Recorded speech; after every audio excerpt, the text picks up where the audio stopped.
The Montana winter of 1887 didn't kill you quick.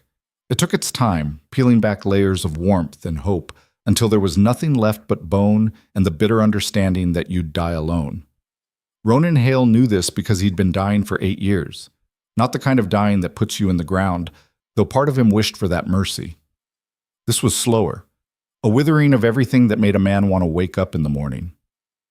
The ranch still stood, 20,000 acres of brutal beauty carved into the base of the Bitterroot Mountains.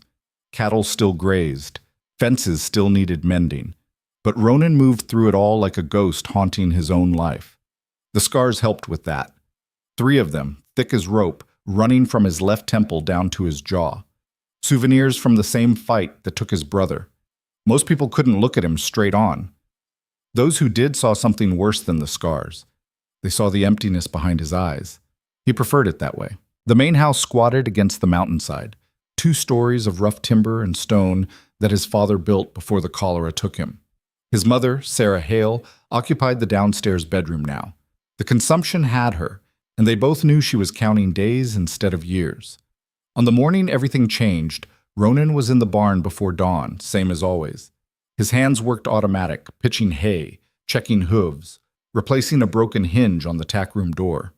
The 3 ranch hands he employed knew better than to make conversation.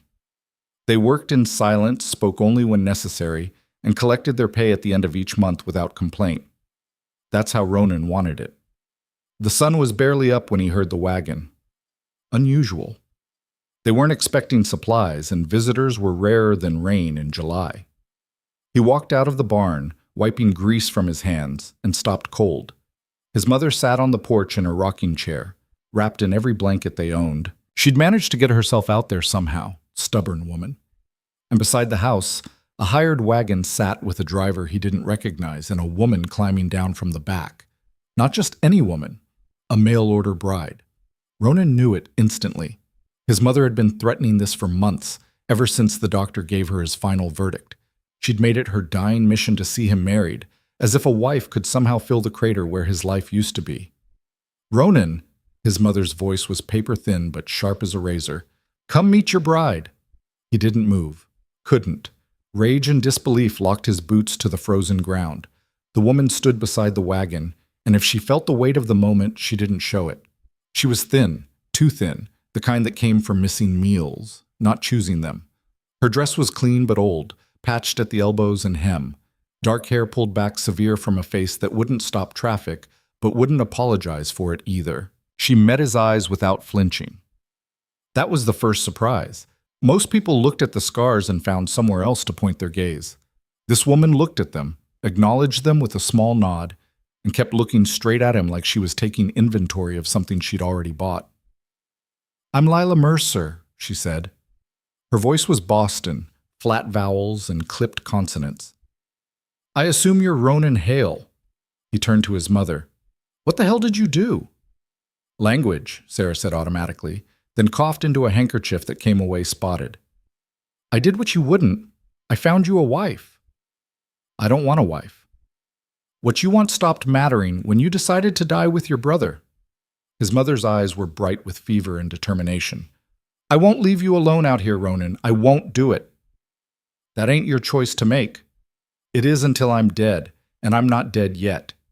They'd had this argument a dozen times. It never ended different. Ronan looked back at the woman, at Lila, and found her watching their exchange with the clinical interest of someone studying a map. Did she tell you, he asked, what you were walking into? She told me you needed a wife, that you ran a cattle ranch in Montana, that you were, Lila paused, choosing her words. Difficult. That's one word for it. I've known difficult men. I've known cruel men. The letter your mother sent didn't suggest you were the latter. She lifted one shoulder in a shrug. As for the former, I can work with difficult. You don't know a damn thing about me.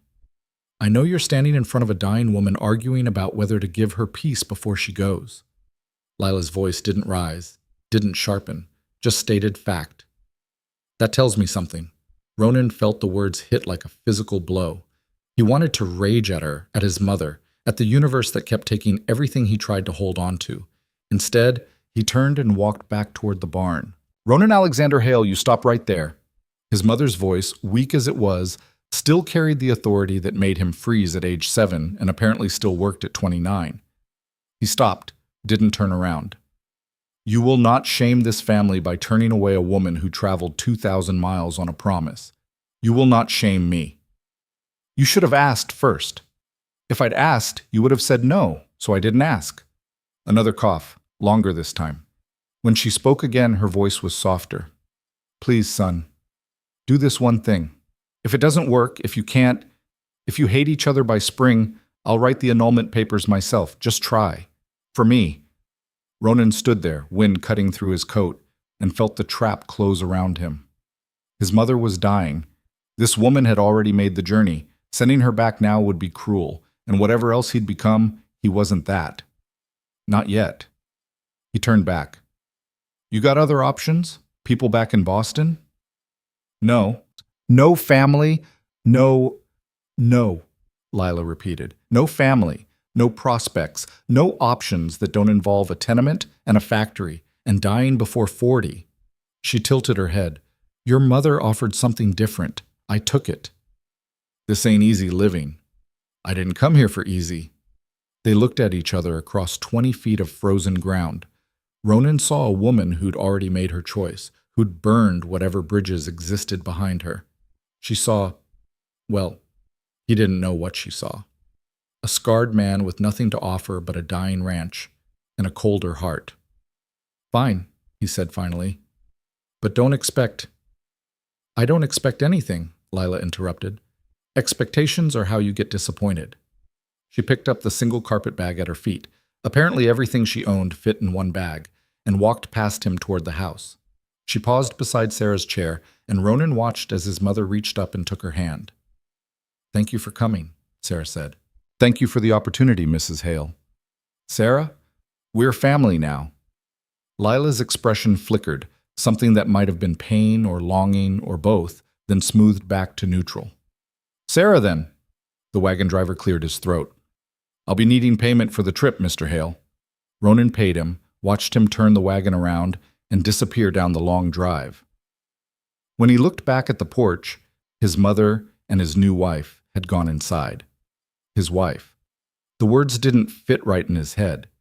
He went back to the barn, to work that made sense, to silence that didn't ask anything of him.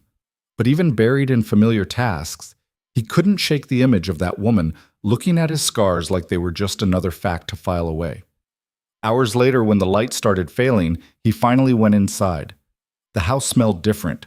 Took him a minute to place it. Bread. Someone was baking bread. He followed the scent to the kitchen and found Lila at the stove, wearing an apron that used to be his mother's, sleeves rolled up to reveal forearms that were all sinew and bone.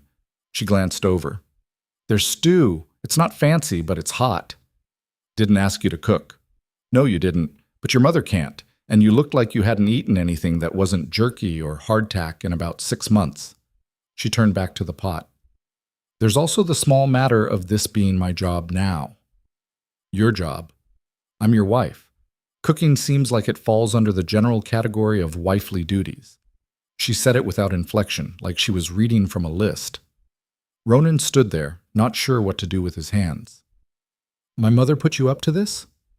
Your mother's asleep. I put her there after she spent an hour trying to convince me she was fine while barely able to stand. Lila pulled the pot off the stove. She's dying, Mr. Hale. You know that. I know that. The difference is, I'm willing to help her do it with some dignity instead of pretending she's capable of running a household. The bluntness should have made him angry. Instead, it was almost a relief. No dancing around the truth, no polite fictions. It's Ronan. If we're doing this, you can use my name. Ronan, then. She ladled stew into 2 bowls. And it's Lila. Not Mrs. Hale, not ma'am, just Lila. They ate at opposite ends of the kitchen table. The stew was good. Better than good, actually. Whatever else she was, the woman could cook. They ate in silence, and Ronan found himself studying her between bites. Up close, she was maybe 25, maybe younger. Hard to tell when hunger had carved away the softness. Her hands were scarred, small burns, cuts, the kind you got from hard work. She ate efficient, not rushed, but not savoring either. eating as refueling. Your mother showed me the upstairs bedroom, Lila said finally. The one on the left. That's fine. You're in the one on the right? Yeah. She nodded, like that settled something. Good. That's clear then. Ronan realized what she was saying, or rather, what she wasn't asking. Separate bedrooms. She wasn't expecting him to claim any kind of marital rights. The relief he felt was immediate and uncomfortable. Relief meant he'd been worried about it, which meant he'd been thinking about it, which was exactly what he didn't want to be doing. I'll pay you, he said abruptly. Lila looked up. What? A wage. For the work. Cooking, taking care of my mother. It's only fair. Something shifted in her expression. That's not necessary. It is. You came here on a promise, but that don't mean I own you. You work. You get paid. And if I'm your wife, isn't your money already mine, legally speaking? Legally, I could beat you and nobody would blink. I'm not using the law as my moral compass. He pushed back from the table. You'll get a wage, same as the hands. What you do with it is your business. He left before she could respond, climbing the stairs to his room and closing the door like it could shut out the fact that his entire life had just changed without his permission. Sleep didn't come easy, never did. But that night was worse because he kept hearing sounds from the room next door, the creak of floorboards, the whisper of fabric, someone else existing in his space. When dawn came, he was up and dressed before the sun cracked the horizon. Downstairs, the kitchen was already warm, coffee already brewed. Lila stood at the counter, kneading dough, still wearing yesterday's dress. You sleep? He asked. Some. You? Some. They both knew it was a lie. Ronan poured coffee, stood awkward in his own kitchen. I need to ride the north fence line today. Check for damage from that storm last week. All right. I'll be gone most of the day. All right. The hands, Jack, Tom, and Ben, they know to come to the house if there's trouble, but there shouldn't be. They're good men. I'll be fine, Ronan. He nodded, drank his coffee too fast, and escaped to the barn. The work was cold and hard and exactly what he needed. He and Jack spent 8 hours in the saddle, replacing broken fence posts and checking on the cattle scattered across the northern pasture. The big man didn't ask about the woman who'd appeared yesterday, didn't even mention it. That was why Ronan kept him on. When they got back to the barn at dusk, Jack finally spoke. Smoke coming from the house looks steady. Guess she didn't burn it down. Guess not. Your ma feeling better? No, but she ain't feeling worse either. Jack nodded, unsaddled his horse. Ben's wife sent over some preserves last month. I'll bring 'em by tomorrow. Welcoming gift or whatever. It was the most words Jack had strung together in 6 months. Ronan looked at him, this man who'd worked for him for 5 years and never once pushed into his business. Appreciate it, Ronan said. Inside, he found his mother sitting up in her bed, color in her cheeks for the first time in weeks. Lila sat beside her reading from a book of poetry. She looked up when he appeared in the doorway, but didn't stop reading until Sarah's eyes drifted closed. She ate 3 full meals today, Lila said quietly, drank 2 cups of tea, sat up for nearly 4 hours total. That's more than she's done in a month. She's stubborn. Wants to see this through. Lila closed the book. Wants to know you're settled before she goes. I'm never going to be settled. She should know that. Maybe. But mothers don't give up hope. It's not in their nature. Ronan wanted to ask how she knew that, wanted to ask about the family she'd said she didn't have. But that felt like opening doors he wasn't ready to walk through. There's dinner keeping warm, Lila said, standing. I'm going to turn in. Wait, she paused. Thank you for today, for taking care of her. It's not charity, Ronan. It's just what needed doing. She slipped past him, and he listened to her footsteps on the stairs. Then he sat with his mother for a while, watching her sleep, trying to remember the last time she'd looked peaceful. The days fell into a pattern after that. Ronan worked the ranch, Lila worked the house, and his mother grew stronger in small increments that added up to something like hope. They didn't talk much, the 3 of them, but they existed together, and that was more than Ronan had expected. 2 weeks in, Lila appeared at the barn door while he was grooming his horse. I need to go into town, she said. What for? supplies, and to introduce myself. I'm assuming people will want to know who I am before they start gossiping about it. She was right. The town, Helena, 15 miles east, would already be buzzing with news of Sarah Hale's imported bride. Better to control the narrative. "I'll take you tomorrow," Ronan said. "Early. I can drive myself if you've got work." "I'll take you." Something in his tone made her nod and leave it alone. The ride to Helena the next morning was quiet. Lila sat beside him on the wagon bench, wrapped in a coat that was too big for her, one of his mother's old ones. The sky was crystal clear, the kind of blue that hurt to look at. "It's beautiful here," Lila said suddenly. "The mountains. I've never seen anything like it." Ronan grunted. He'd stopped seeing the beauty years ago. Now it was just the landscape where things died. Boston was, she paused, searching, gray. Everything was gray. The buildings, the sky, the people, especially the people. "You miss it?" "No. Simple. Final. I don't miss anything about that life." They reached Helena just after 9. The town was small, 2 general stores, a church, a saloon, a hotel that doubled as a brothel on weekends. Ronan pulled the wagon up in front of Morrison's Mercantile and climbed down.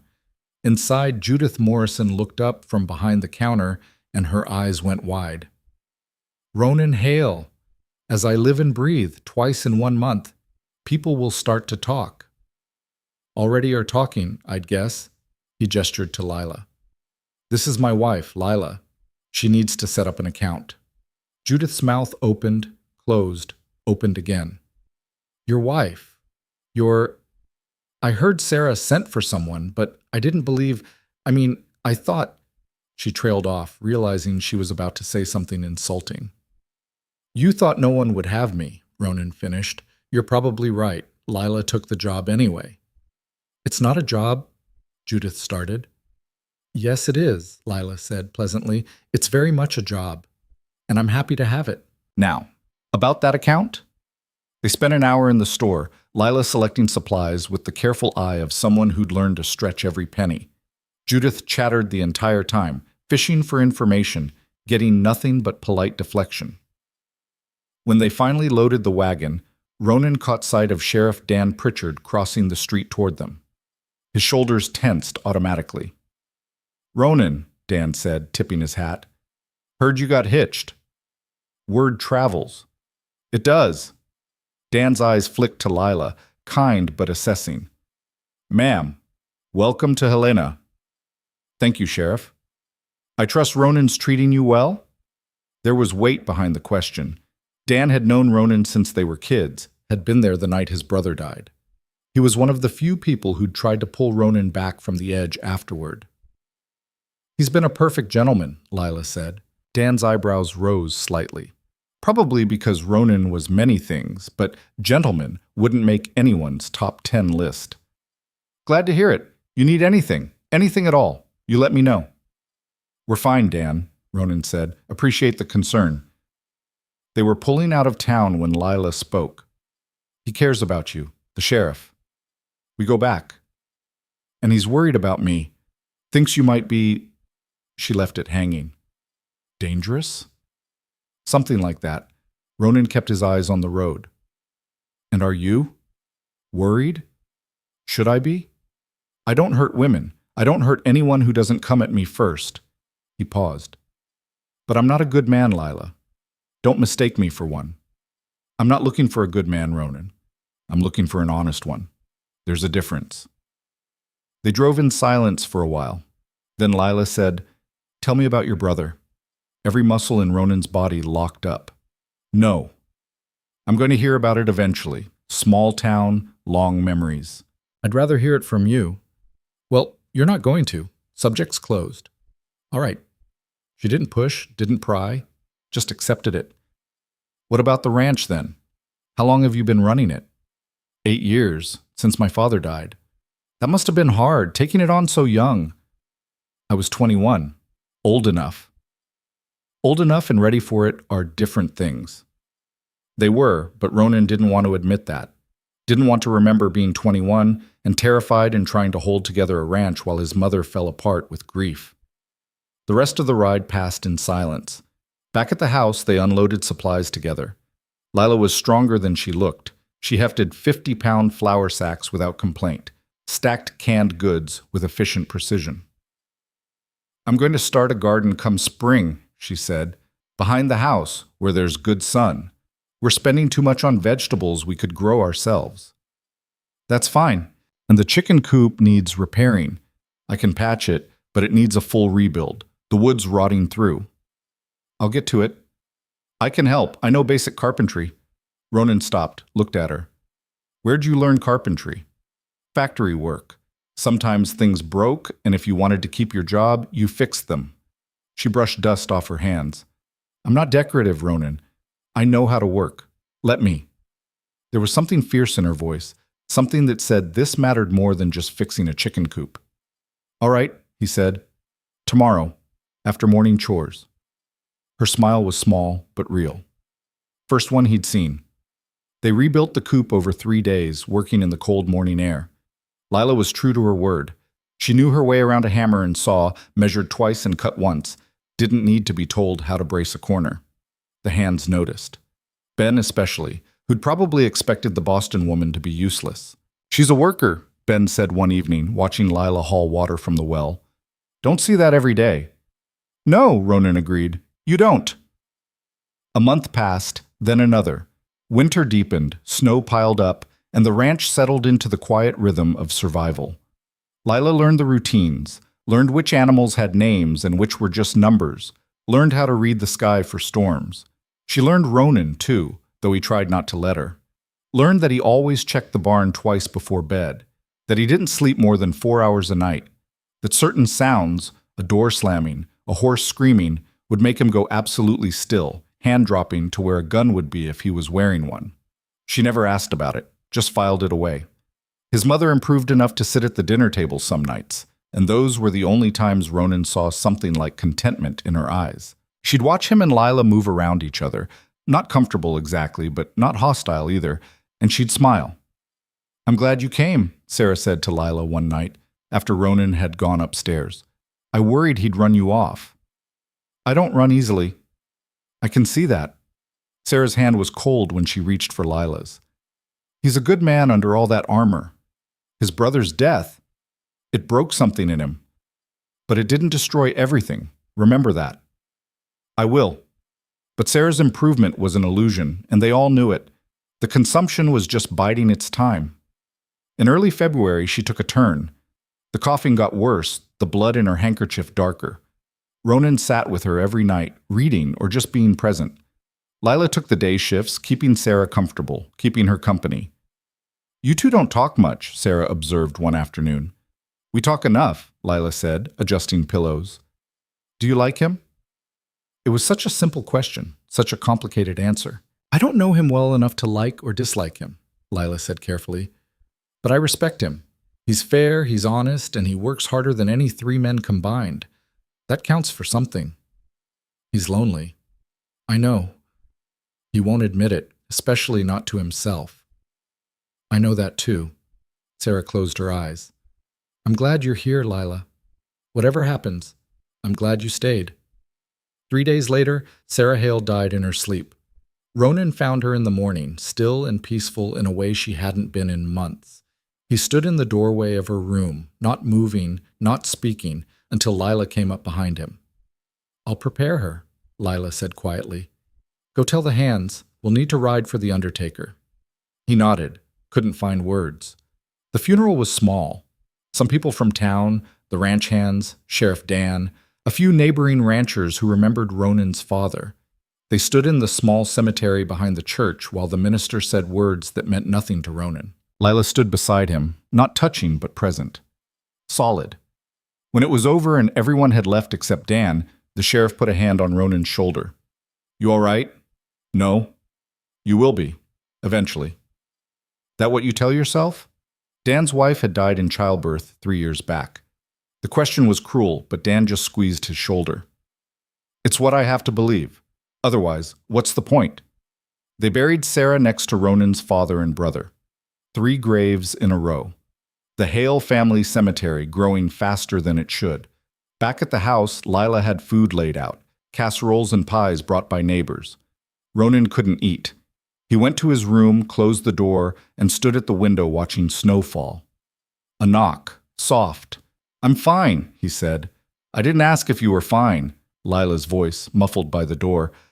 "I just wanted to say, I'm here, if you need anything." "I don't." "All right." He heard her walk away and the house settled into silence. That night, Ronan lay in bed and faced the truth he'd been avoiding for 2 months. His mother was gone. The person who'd forced Lila into his life, who'd created this entire situation, gone, which meant Lila had no reason to stay. He could release her from their arrangement, give her money, send her somewhere with opportunities. It would be the right thing to do. The honorable thing. The thought made his chest tight. Somewhere between the chicken coop and his mother's funeral, something had shifted. He'd gotten used to her presence, the smell of bread in the morning, the sound of her moving through the house. The way she looked at him, not with pity or fear, but with something steadier, something real. He didn't love her. Didn't know if he was capable of that anymore, but he didn't want her to leave. The realization kept him awake until dawn. When he came downstairs, Lila was already in the kitchen, making coffee. She looked up, and something in her expression said she'd been waiting for this conversation. "Your mother's gone," Ronan said. "The reason you came here, the reason you stayed, it's gone. So I'm giving you a choice." Lila set down the coffee pot. "What choice?" "You can stay or you can go. If you go, I'll give you enough money to start somewhere new, wherever you want. No questions, no obligations. Clean break. And if I stay, then we keep doing this, whatever this is. Partners, I guess. Running the ranch. Nothing more than that, but nothing less either." Lila was quiet for a long time. Outside, the sun was coming up, painting the kitchen gold. "I could leave," she said finally. "Go to San Francisco, maybe. Or Denver. Start fresh." "You could. But I won't." Ronan's breath caught. "Why not?" "Because for the first time in my life, I'm not just surviving. I'm building something." She met his eyes. "I like the work. I like the land. I like knowing that what I do matters, that I'm not just another body in a factory waiting to be used up and thrown away." "That's all? Is there supposed to be more?" There was a challenge in her voice. Ronan heard what she wasn't saying, that if he wanted more, he'd have to ask for it, that she wouldn't push, wouldn't demand, but she also wouldn't pretend there was something between them that didn't exist. "No," he said. "That's enough." Relief flickered across her face, followed by something more complicated. "Then I'll stay. If you'll have me, I'll have you." They stood there in the morning light, two people who'd agreed to face the world together without any illusions about what that meant. It should have felt hollow. Instead, it felt like the first honest thing either of them had done in years. Spring came late to Montana that year, fighting for every inch of ground against a winter that refused to quit. The snow finally broke in mid-March, turning the ranch into a maze of mud and slush that made every task twice as hard. Ronan worked from dawn until well past dark, pushing himself and the hands through the brutal transition season. Lila matched him hour for hour. She started that garden she'd mentioned, turning over half-frozen soil until her hands bled. When Ronan saw the blisters, he brought her gloves the next morning. She took them without comment, put them on, and went back to work. They fell into a rhythm that was nothing like a marriage and everything like a partnership. Ronan handled the cattle, the fences, the heavy labor. Lila ran the house, managed the accounts, and somehow convinced their neighbor, Martha Brennan, to teach her how to preserve food for next winter. The accounts were a mess.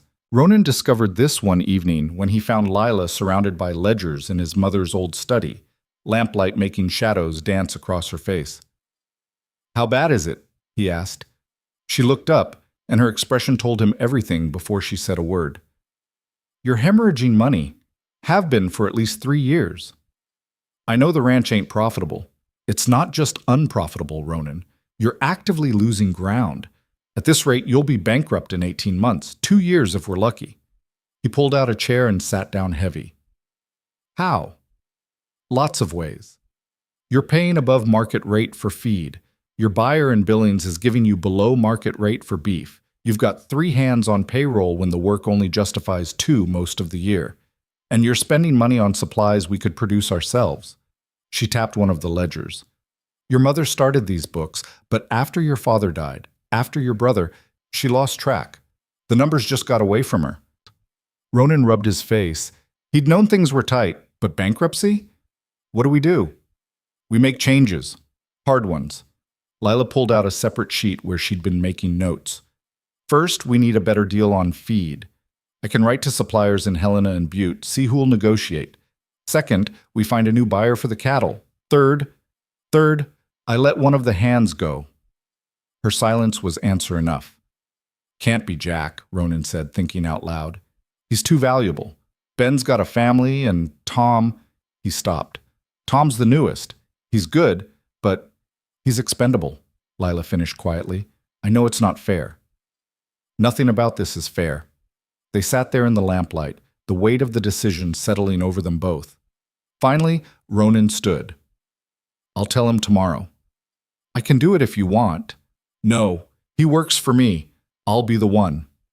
Letting Tom go was one of the hardest conversations Ronan ever had. The kid took it better than expected, shook Ronan's hand, and said he understood.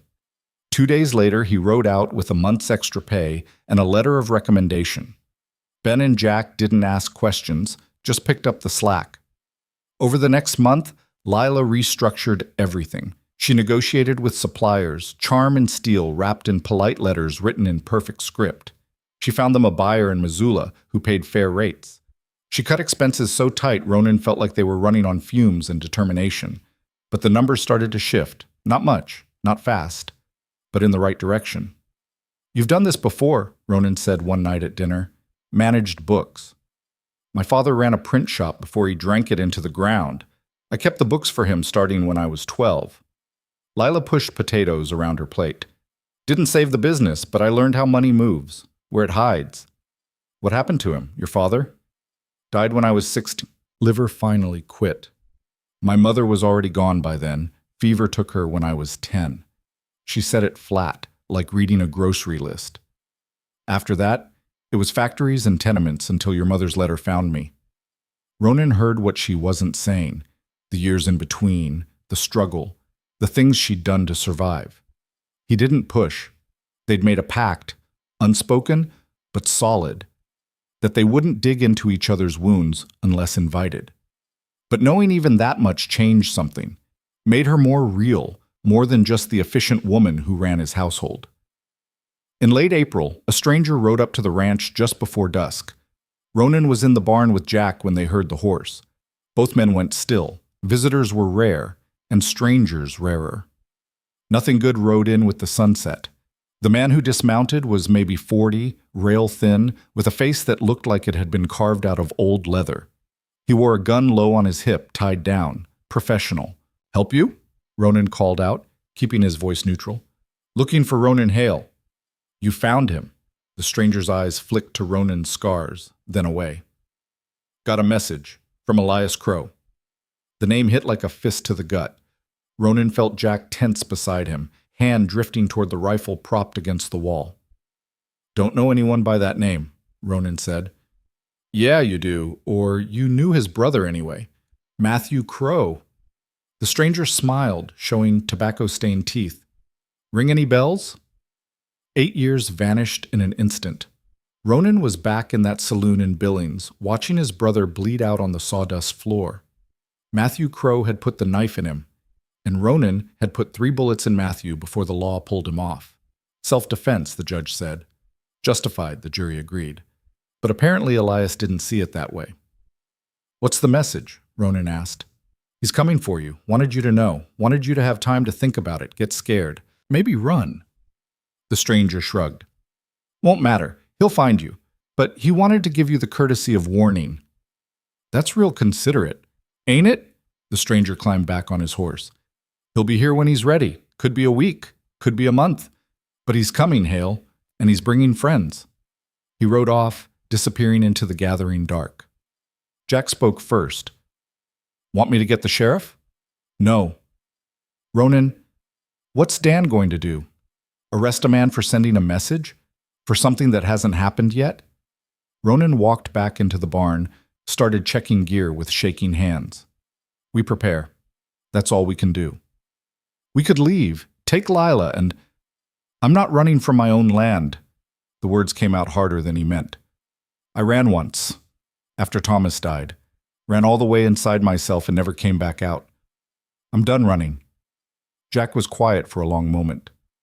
All right, then we get ready. Ronan told Lila that night after dinner. She listened without interrupting, her face getting paler with each word. Who is this Elias Crow? She asked when he finished. Brother of a man I killed 8 years ago. The same fight where he gestured to his face. The fight where your brother died. Yeah. Lila stood, walked to the window, looked out at the dark. And now he's coming here. To kill you. That's the idea. What are we going to do? We? Ronan stood too. You're not part of this. You could go to town, stay with... Don't. She turned and her eyes were hard. Don't tell me to run. Don't tell me this isn't my fight. This is my home now. You think I'm going to abandon it the second things get dangerous? You didn't sign up for this. I signed up for whatever came. That was the deal. She crossed her arms. So tell me the plan. Not the plan where I hide in town like a China doll. The real plan. Ronan looked at her. This thin woman from Boston who could barely fire a rifle 6 months ago, standing in his kitchen demanding to fight alongside him. It should have been ridiculous. Instead, it felt like the first time anyone had stood with him instead of just near him. All right, he said, we prepare, we fortify, and we don't go down easy. Over the next 2 weeks, the ranch transformed into something close to a fortress. Ronan and Jack reinforced the doors, added shutters to the windows that could be barred from inside. They moved the ammunition into the house, made sure every rifle was clean and loaded. Ben brought his family into town for safety, then came back alone. Wife thinks I'm crazy, he said. But I told her, a man doesn't walk away when trouble's coming. Ronan gripped his shoulder, couldn't find words for the gratitude. Lila learned to shoot. Ronan took her out behind the barn every morning, teaching her how to hold the rifle, how to breathe, how to lead a moving target. She was a terrible shot at first, flinching every time she pulled the trigger. You're anticipating the recoil, Ronan said, standing behind her, adjusting her grip. Gun kicks. You flinch. Shot goes wild. You've got to trust it. Trust a weapon that's actively trying to break my shoulder? Trust yourself to handle it. She tried again, missed again. I'm useless at this, she said, frustration bleeding through. You're learning. That's different. Ronan reloaded the rifle. 6 months ago, you'd never touched a gun. Now you're grouping shots within 3 feet of the target. That's progress. 3 feet won't save anyone. 3 feet is better than nothing, and you're getting better every day. By the end of the second week, she could hit a man-sized target at 50 yards. Not every time, but enough. That'll do, Ronan said. The waiting was worse than the work. Every rider on the horizon made everyone tense. Every sound in the night brought them awake with hands on weapons. The ranch felt like a held breath, waiting to exhale. Lila threw herself into work with almost manic energy. She reorganized the entire pantry, planted twice as many vegetables as they needed, repaired every piece of clothing in the house. Ronan recognized it.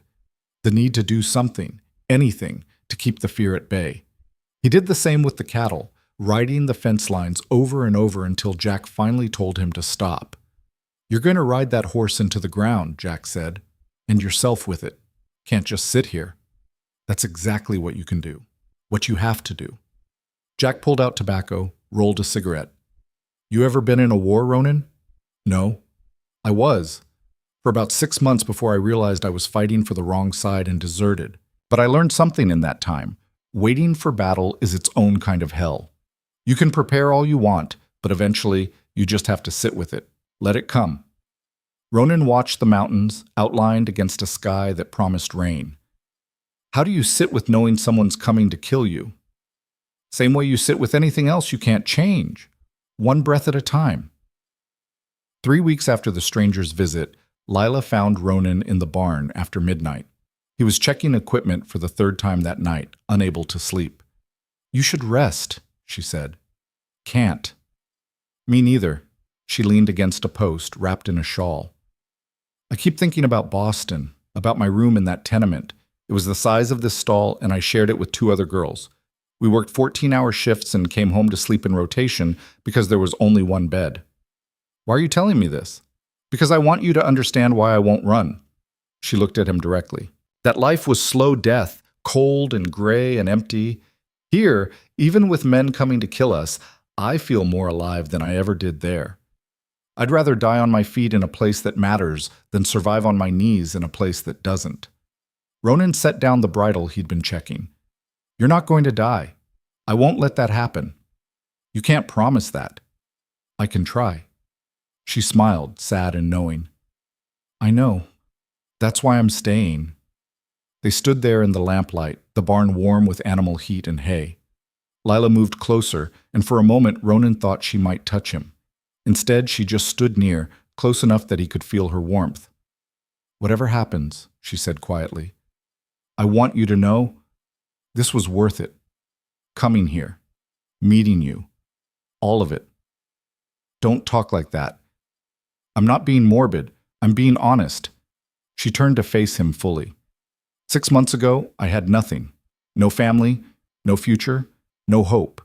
You gave me all of that, even if you didn't mean to. So thank you. Before he could respond, she was gone, footsteps fading across the yard. Ronan stood alone in the barn and felt something crack open in his chest, something he'd kept locked tight for 8 years.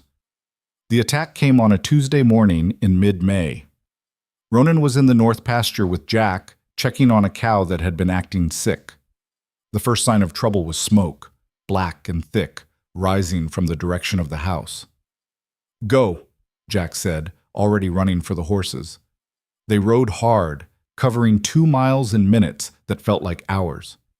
When the house came into view, Ronan's blood turned to ice. Fire poured from the barn. Someone had set it deliberately, probably with lamp oil. The animals were screaming, trapped inside. And in the yard, 5 men on horseback circled like wolves. Ben was on the porch, rifle up, holding them off. As Ronan watched, one of the riders fired, and Ben went down hard. Ben! Ronan spurred his horse faster, drawing his pistol. The riders saw him coming and split up. 3 peeled off to meet him and Jack, while 2 stayed focused on the house. Ronan fired on the move, saw one man jerk and fall. Jack's rifle boomed beside him, dropping another. But the third rider was good. He came in low and fast, and before Ronan could react, the man's rifle butt caught him across the temple. The world spun. Ronan hit the ground hard, tasted blood. Through blurred vision, he saw Jack fighting hand-to-hand with another rider, both men grappling in the mud. Then someone was on top of him, the third rider, knife out, pressing down. Ronan blocked with his forearm, felt the blade slice through coat and shirt and skin. Pain exploded white-hot. He got his hand around his pistol, shoved it into the man's ribs, and fired. The rider went limp. Ronan pushed him off, staggered to his feet. Jack had killed his opponent with a rock to the skull and was already running toward the house. The barn was fully engulfed now, flames leaping 30 feet high. Ronan could hear the horses inside, screaming. He started toward it, but Jack grabbed his arm. It's gone. Help me with Ben. Ben was alive, but bleeding bad from a gut shot. They dragged him into the house, where they found Lila barricaded in the kitchen, rifle pointed at the door. Ronan. The relief in her voice was instant, then turned to horror when she saw the blood. You're hurt. I'm fine. Where are the other 2? Rode off when you came. I think they took the cattle. I heard them driving the herd north. It was a raid, quick, brutal, and effective. Burn the barn, kill the workers, steal the cattle, and disappear. Ronan looked down at Ben, who was trying to breathe through the pain. We need the doctor, Lila said. Now. Jack, take the wagon, fast as you can. Ronan pressed a towel to Ben's wound. Lila, get the medical kit. The next hours were a blur of blood and chaos. Jack brought back the doctor, a stern man named Williams who took one look at Ben and shook his head. I'll do what I can, but that bullet's deep. If it hit the liver, just help him, Ronan said. While Williams worked, Ronan and Lila dealt with the fire. The barn was a total loss, but they managed to keep it from spreading to the house.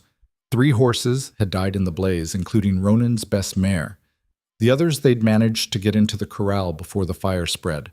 When the sun finally set, they gathered in the kitchen. Ben was alive but unconscious, fighting for every breath. The doctor had done what he could and left instructions for care. "This was just the opening move," Jack said quietly, "testing us, seeing what we're made of." "They got their answer," Ronan said. "2 of theirs dead, cattle stolen, barn gone. They hurt us, but we hurt them back." "It's not enough." Lila's voice was flat. "They'll come again, and next time they'll bring more men." She was right. This was far from over. That night, Ronan found her on the porch, staring at the smoking ruins of the barn. He sat down beside her, neither of them speaking for a long time. "You did good today," he finally said. "Kept your head, held them off." "I was terrified." "Yeah, but you did it anyway. That's what courage is." Lila turned to look at him, and in the moonlight he could see tear tracks on her face. "I thought they'd killed you. When I heard the shooting, I thought, I'm still here. For how long?" The question broke on a sob. "How long before one of these raids succeeds? Before they burn us out, or kill us all, or—" Ronan did something he'd never done before. He pulled her close, wrapped his arms around her, and let her cry against his chest.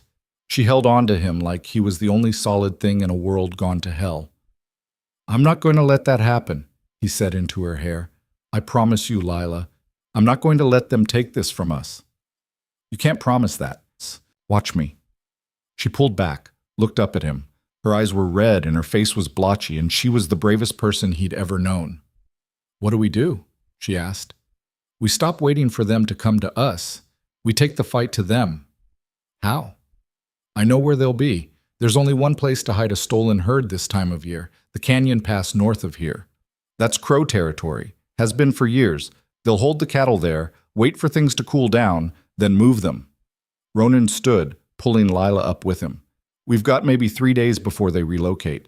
If we move fast, we can get them back." "Just the 3 of us? Against how many?" "However many are left. Probably 3, maybe 4. He looked at her seriously. "This is dangerous, more dangerous than holding the house.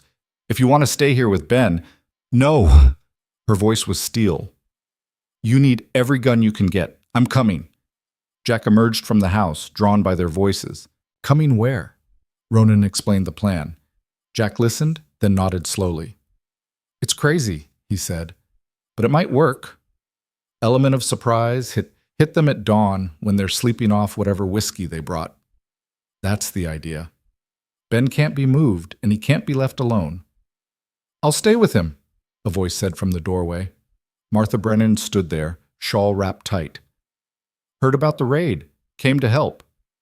"Martha, it's not safe. Nowhere safe right now, Ronan Hale. But that boy needs nursing, and I've done my share. You 3 do what needs doing. I'll watch over things here." It was settled. They left 2 hours before dawn, riding hard under a moon that was almost full. Ronan led them through the foothills, following trails he'd known since childhood.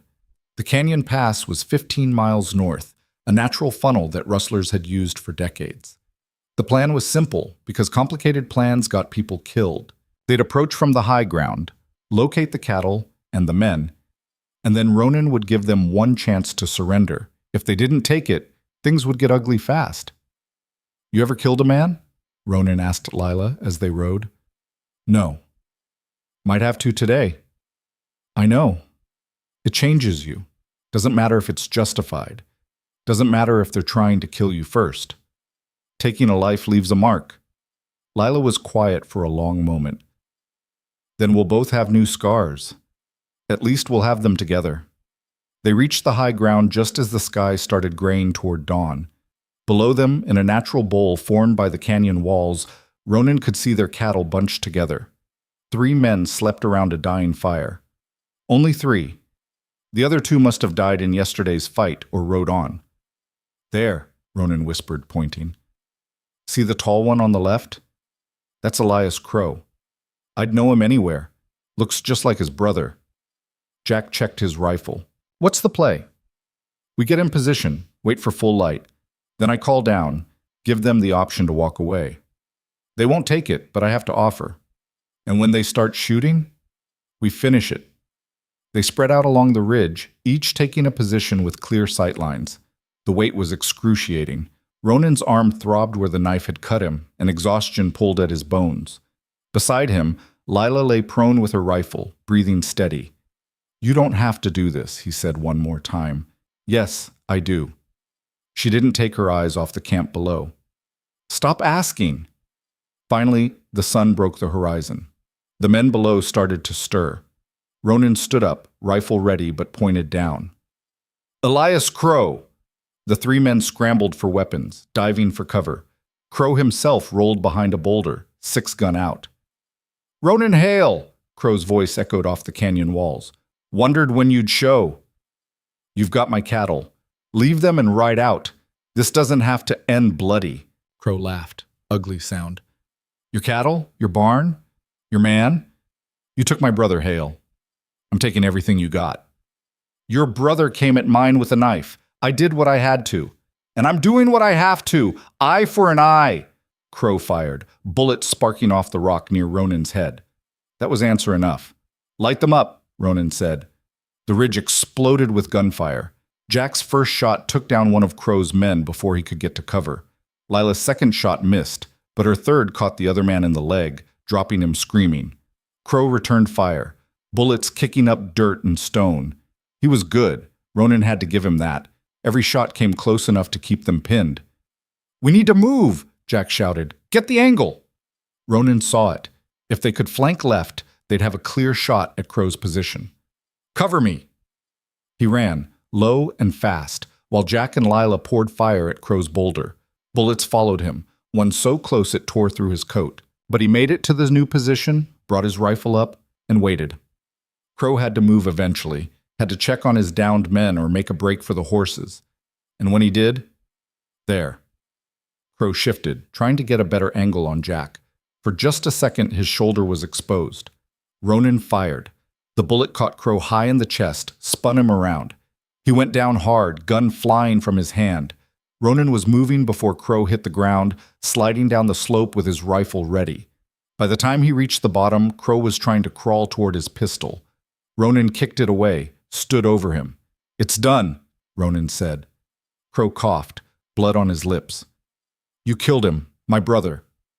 "He killed mine first." "Doesn't matter. Blood demands blood." "Then it never ends, does it? You kill me, someone kills you, on and on forever."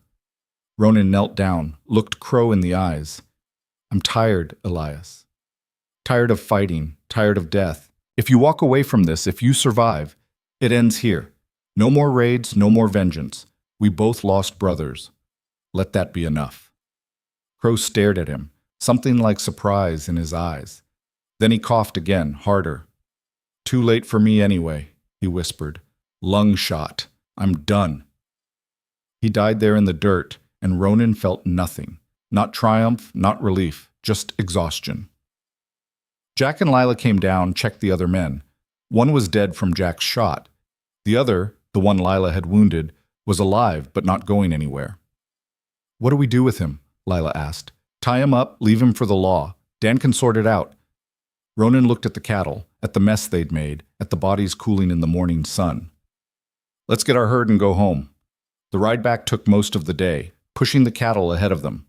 The wounded outlaw they left tied to a tree with water and a note for the sheriff.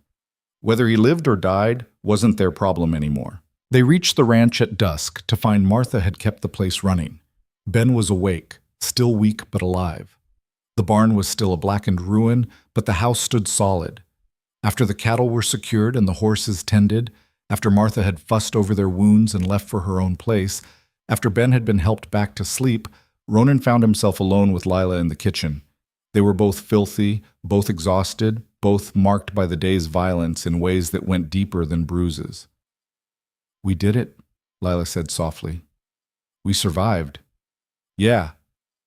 "You offered him mercy. At the end. Why?" Ronan poured them both coffee with shaking hands. "Because killing him didn't make me feel better. Didn't bring Thomas back, didn't fix anything, and I'm tired of adding bodies to the pile. Lila took the cup, their fingers brushing. You're a better man than you think you are. Don't know about that. I do. She held his gaze. I've seen you at your worst and your best, and the best is more than you let yourself believe. Something passed between them then. Recognition, maybe. Or possibility. Ronan had spent 8 years convinced he was too broken for anything real, but this woman had stood beside him through fire and blood, had fought when she could have run, had seen him clearly and stayed anyway. That had to mean something. Lila, he started, not sure where the words were going. She set down her cup, closed the distance between them. We don't have to figure it all out tonight. No? No, tonight we just exist, together. That's enough. She was right. It was enough. They sat there until the coffee went cold, not talking, just being. Two people who'd been through hell and somehow made it to the other side. Outside, the ranch was quiet. The cattle were home, the threat was ended, and tomorrow they'd start rebuilding. But that was tomorrow's problem. Tonight, they'd earned their rest. The reconstruction started at dawn the next morning, before Ronan's body had fully processed the previous day's violence. His arm throbbed where the knife had cut, his ribs ached from hitting the ground, and every muscle screamed when he stood up. He ignored all of it and went to work. The barn was the priority. They couldn't survive a Montana winter without shelter for the animals, which meant they had maybe 5 months to rebuild from scratch. Ronan stood in front of the charred skeleton of timber and stone, doing math in his head that kept coming up short. Lumber's going to cost more than we have, Jack said, appearing beside him with coffee. Even if we cut some ourselves. I know. Could take a loan from the bank in Helena. And put the whole ranch up as collateral? No. Ronan had watched his father nearly lose everything to debt. He wouldn't walk that road. We'll figure something else. But by mid-morning, he still hadn't figured what that something else might be. He was in the ruins, salvaging nails and hardware that could be reused, when he heard wagons approaching. Multiple wagons. His hand went to his gun automatically. Jack and Lila emerged from the house, both armed. Ben hobbled out onto the porch despite Martha's protests. But the wagons that came up the drive weren't carrying outlaws. They were carrying neighbors. Tom Brennan, Martha's husband, led the convoy. Behind him came the Hendersons, the Pratts, the Williamson family, even old Samuel Chen, who ran the Chinese grocery in town. A dozen families, maybe more, all converging on the Hale Ranch with wagons loaded with lumber, nails, tools, and food. Ronan stood there, speechless, as Tom climbed down and walked over. Heard you had some trouble, Tom said, like it was the most casual thing in the world. Figured you could use a hand with the rebuild. Tom, I don't have money to pay. Nobody's asking for pay. This is what neighbors do. Tom clapped him on the shoulder. Besides, Martha told me how your wife held off those raiders until you got back. Woman like that deserves a proper barn. The other men were already unloading, organizing lumber into stacks, setting up workstations. The women headed for the house with baskets of food, and Ronan could hear Lila trying to protest and being thoroughly overruled. I don't know what to say, Ronan managed. Don't say anything. Just point us where you want the walls. They worked through the day and into the evening, a small army of willing hands turning chaos into structure. Ronan found himself working alongside men he barely knew, who'd made the journey for no reason except it was the right thing to do. Your wife made quite an impression in town, Samuel Chen said, hammering beside Ronan. My daughter mentioned her, said she was polite, didn't talk down to nobody. Folks appreciate that. She's something, Ronan agreed. You're lucky. Good woman, hard worker. My wife says that's the best combination. Ronan looked over at the house, where he could see Lila through the window, surrounded by neighbor women, all of them talking and laughing. She fit in better than he ever had, made friends where he'd made acquaintances at best. By sunset, they had the basic frame-up. It would take weeks more to finish, but the skeleton was there, solid and true. We'll come back next Sunday, Tom announced, and the Sunday after that until it's done. That work for you? More than works, thank you, all of you. The families left as the sun dropped behind the mountains and the ranch settled back into quiet. Ronan found Lila in the kitchen, surrounded by enough food to feed them for a month. They brought everything, she said, still sounding amazed. Bread, preserves, smoked meat, vegetables. Mrs. Henderson even brought seeds for the garden. Told you folks around here take care of their own. But we're not. I've only been here 6 months. You barely talk to anyone in town. Why would they? Because you earned it. Standing up to those raiders, taking care of my mother before she died, running this place like you were born to it. Ronan leaned against the counter. You made yourself part of the community. They're just returning the favor. Lila looked down at her hands, and he saw her blink hard against tears. I've never had that before. Community. People who showed up just because. Well, you got it now, whether you want it or not. She laughed, wet and surprised. I want it. I really want it. That night, after Ben had been settled and the ranch had gone quiet, Ronan found himself unable to sleep again. He went downstairs, intending to sit on the porch, and found Lila already there wrapped in a blanket. Can't sleep either? She asked. Nope. He sat down beside her. You'd think after yesterday I'd be dead to the world. You'd think. She pulled the blanket tighter. I keep seeing it. That moment when Crow's man fell from your shot, when I realized I'd actually hit someone. I know he was trying to kill us. I know it was him or us, but it doesn't make it easier. No. They sat in silence for a while, listening to the night sounds, an owl somewhere, wind in the pines, the distant sound of cattle settling. Can I ask you something? Lila said finally. Yeah. Your brother, Thomas. What was he like? Ronan felt the familiar clench in his chest that came with any mention of his brother. But for the first time in 8 years, he didn't immediately shut down. Maybe it was the darkness, making confession easier. Maybe it was Lila, who'd proven she could handle hard truths. He was better than me, Ronan said quietly. Smarter, funnier, better with people. He could walk into a room and everyone would light up. I'd walk into the same room and people would find somewhere else to be. I doubt that. It's true. Thomas was the one everyone loved. I was just the older brother who tagged along. He paused. The night he died, we were in Billings selling cattle. He wanted to celebrate, dragged me to this saloon. I didn't want to go, but he insisted. What happened? There was a card game. Thomas sat in, won a few hands. Matthew Crow was losing and started saying Thomas was cheating. He wasn't. My brother was lucky, but he wasn't a cheat. Words got heated. Crow pulled a knife, and Thomas. Ronan's voice broke. Even after 8 years, it was still there, sharp and fresh. Thomas stepped in front of me. Crow was coming for me, and Thomas stepped in front. Took the blade meant for my gut. He touched his scars. Got these trying to get to him, fighting through Crow's friends.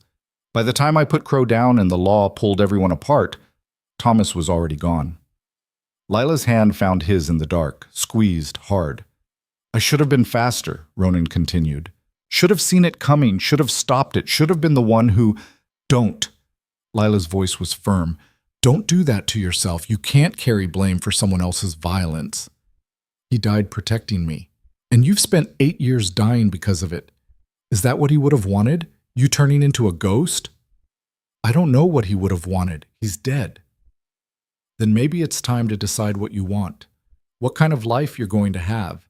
Because this half-living you've been doing, it's not sustainable, Ronan. Yesterday proved that. He looked at her, this woman who'd come from nothing, who'd faced down armed men and still had the strength to call him on his bullshit. What do you want? He asked. What? You heard me. What do you want, Lila?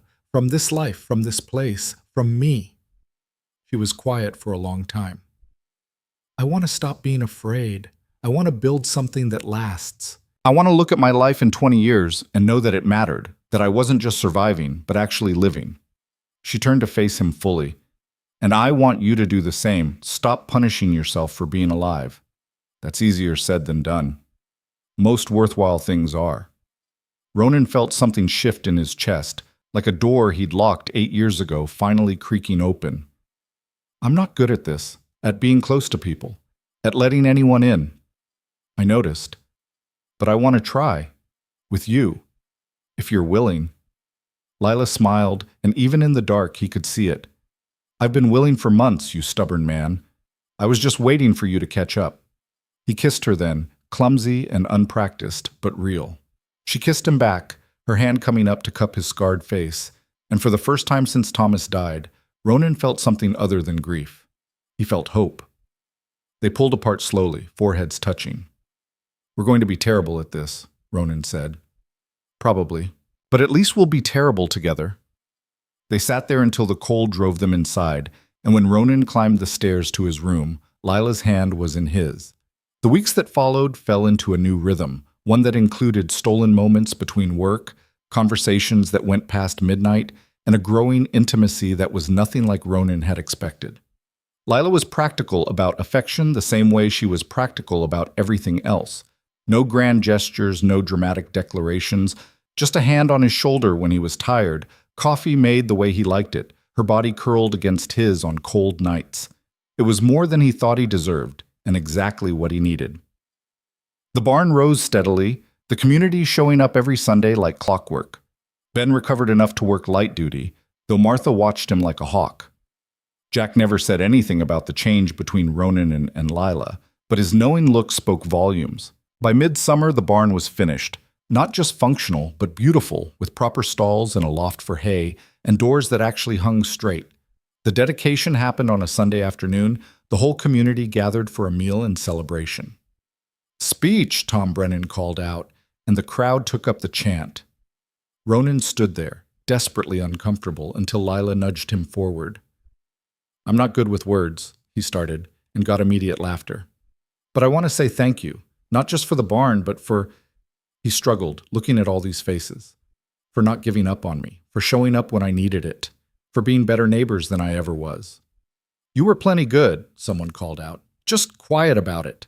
More laughter, and Ronan felt Lila's hand slip into his. "My wife reminds me regular that life's too short to spend it alone," he continued. "That community matters, that people matter. She's right, even though it annoys her when I say so." "And damn right I'm right," Lila said, and the crowd roared. "So thank you, all of you, for the barn, for the help, for making us part of something bigger than ourselves." The applause was genuine, and people came up after to shake his hand, to tell stories about his father and mother, to welcome Lila properly into the fold. Later, after everyone had gone and the ranch was quiet again, Ronan and Lila stood in the new barn, breathing in the smell of fresh-cut wood. "Your mother would have loved this," Lila said. "Seeing everyone come together." "She would have loved you," Ronan corrected, "for making it happen." "I didn't do anything." "You did everything. You made this place a home again, made me want to keep it that way." Lila turned to him, serious. "I need to tell you something." The tone made him tense. "What?" "I'm pregnant." The world stopped, just completely stopped. How long have you known?" "About 3 weeks. I wanted to be sure before I said anything." Ronan sat down on a hay bale, processing. A baby. His baby. Their baby. "Are you angry?" Lila asked, voice small. "What? No. Why would I be angry?" "Because we never talked about this. Because things are just starting to get good between us. Because—" He pulled her down beside him, took her face in his hands. "I'm not angry. I'm terrified, but not angry." "Terrified?" "I don't know how to be a father, Lila. I barely know how to be a husband. What if I'm terrible at it? What if something happens to you, or the baby, or— Hey!" She put her hand over his. "We'll figure it out, same way we figured out everything else. Together." "Together," he repeated, like it was a prayer. "Together," she confirmed.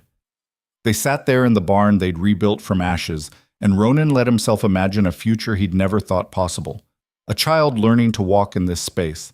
Lila showing them how to garden, how to stand their ground, teaching them to be better than their father, braver than their mother. It was terrifying. It was perfect. The pregnancy changed things in ways both obvious and subtle.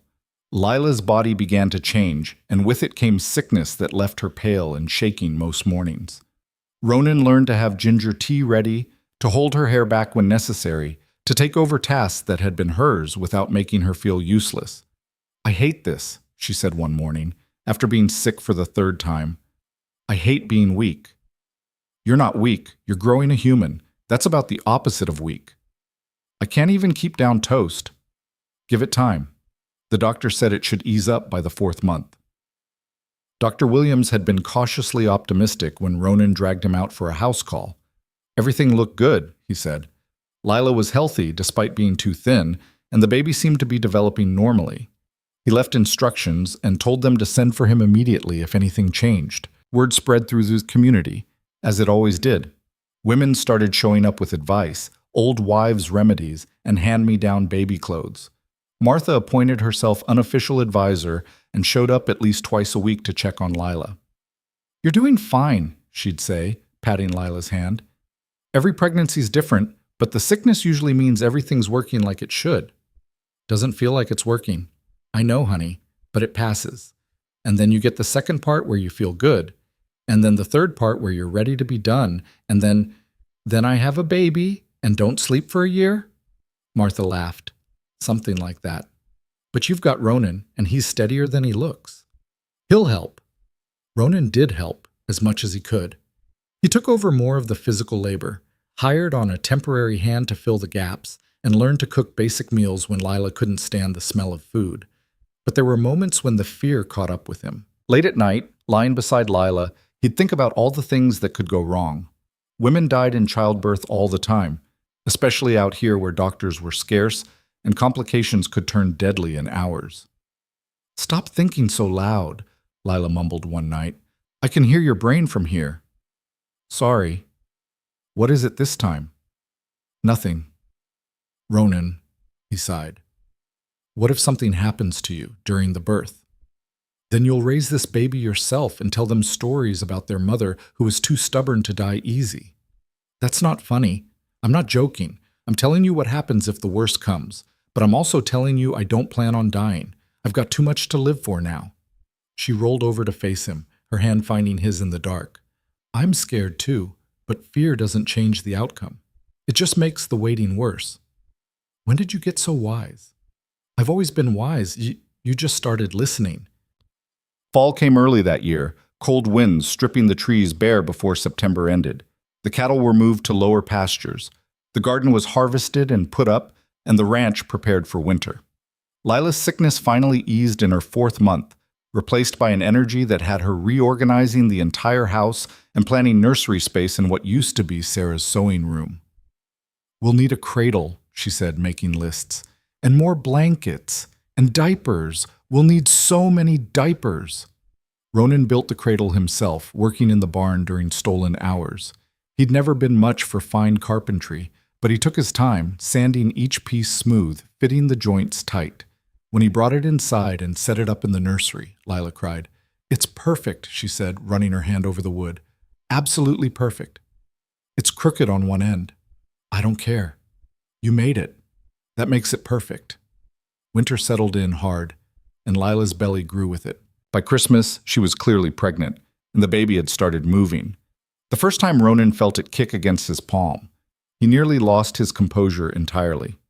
"That's our baby," Lila said, smiling at his expression. "I know, but feeling it is different. Tell me about it. It's like having someone do somersaults inside you." They spent Christmas quiet, just the two of them, and the hands. Jack gave them a set of wooden toys he'd carved. Ben, fully recovered now, brought over a rocking chair he'd made. It was the best Christmas Ronan could remember. "Next year we'll have a baby to buy presents for," Lila said, curled against him by the fire. "Still can't quite believe it." "Better start believing. This baby's coming whether you're ready or not." "I'm not ready." "Nobody ever is. But you'll be good at it anyway." "How do you know?" "Because you're good at everything you actually care about. You just needed something worth caring for." January brought brutal cold and snow that buried the ranch under 3 feet of powder. They were effectively cut off from town for nearly 2 weeks, living on stored supplies and hoping nothing went wrong. Of course, something went wrong. Lila was 7 months along when she woke up in the middle of the night, gasping in pain. "Ronan." He was awake instantly. "What is it?" "Something's wrong.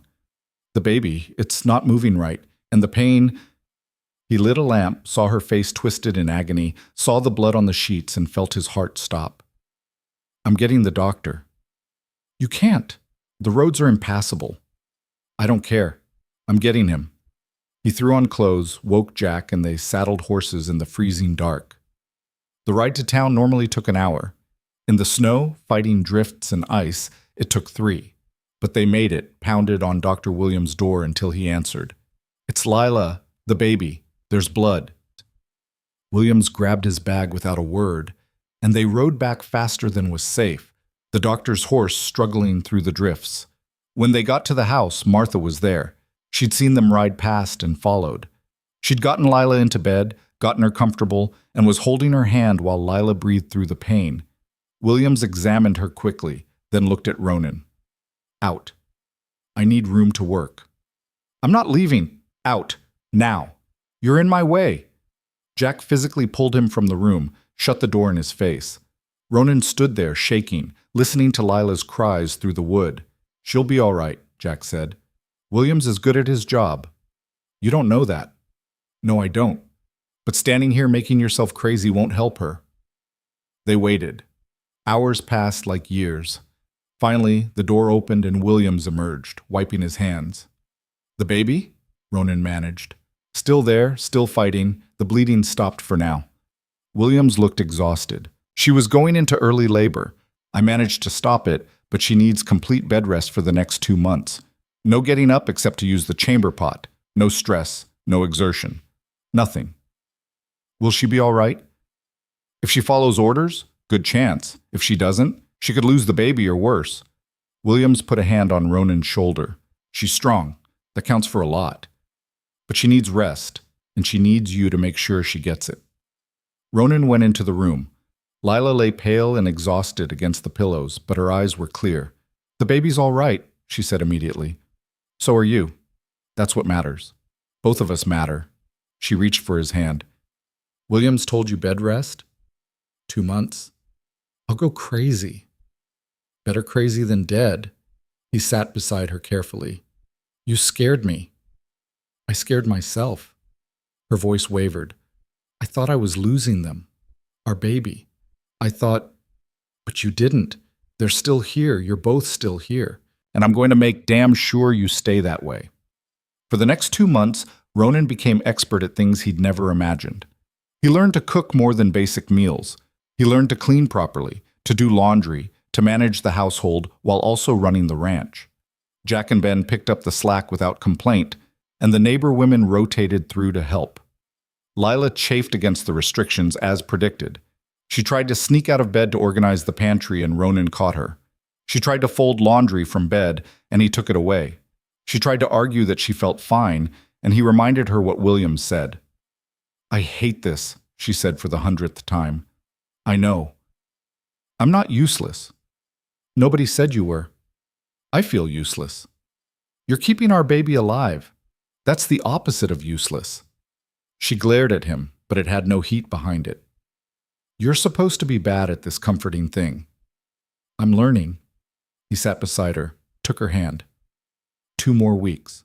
Then Williams said, "If everything looks good, you can start moving around again." 2 weeks feels like forever. "I'll make it go faster." "What do you want to hear?" "What?" "Stories.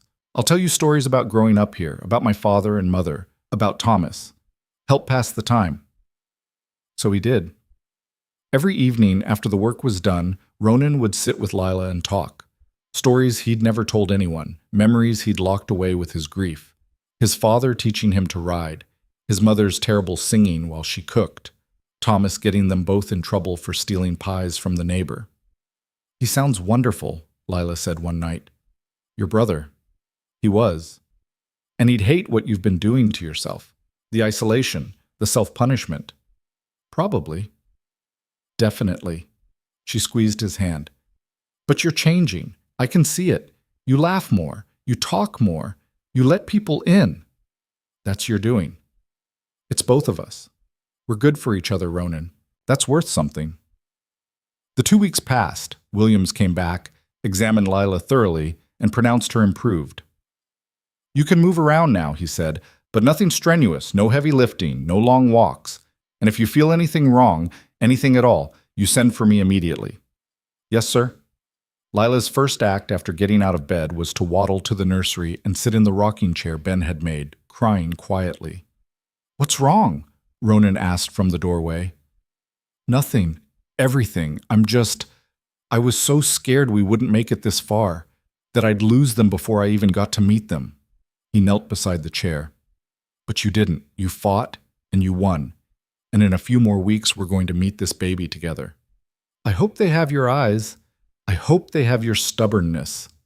They'll need both." March arrived with the first signs of spring. The snow started melting, revealing the brown earth beneath. Lila was enormous now, uncomfortable, and ready to be done. "This baby needs to come out," she announced. "I'm full."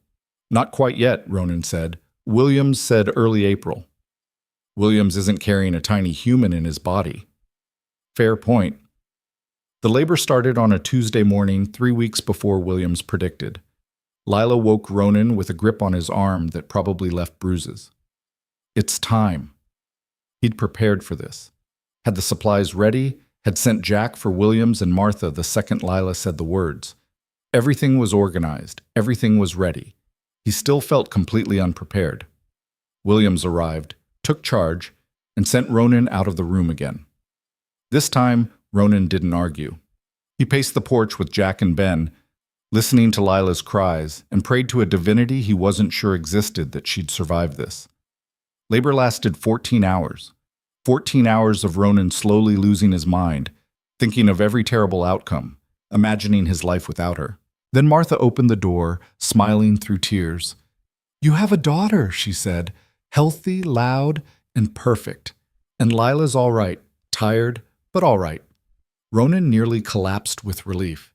He went inside, found Lila propped up in bed, looking exhausted and radiant, holding a tiny bundle wrapped in blankets. She looked up at him, and her smile was everything. "Come meet your daughter." He approached slowly, afraid he'd break something.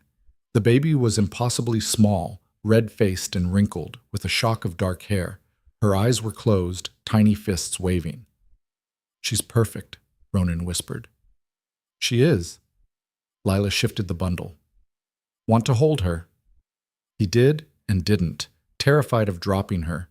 But he took her carefully, and the baby settled against his chest like she belonged there. "Hello?" he said softly. "I'm your father, and I have absolutely no idea what I'm doing, but I'm going to try my best." The baby yawned, completely unconcerned. "What should we name her?" Lila asked. They'd discussed names for months without deciding. But now, looking at this tiny person, Ronan knew. "Sarah," he said, "after my mother, if that's all right with you." Lila's eyes filled. "It's perfect. Sarah Hale."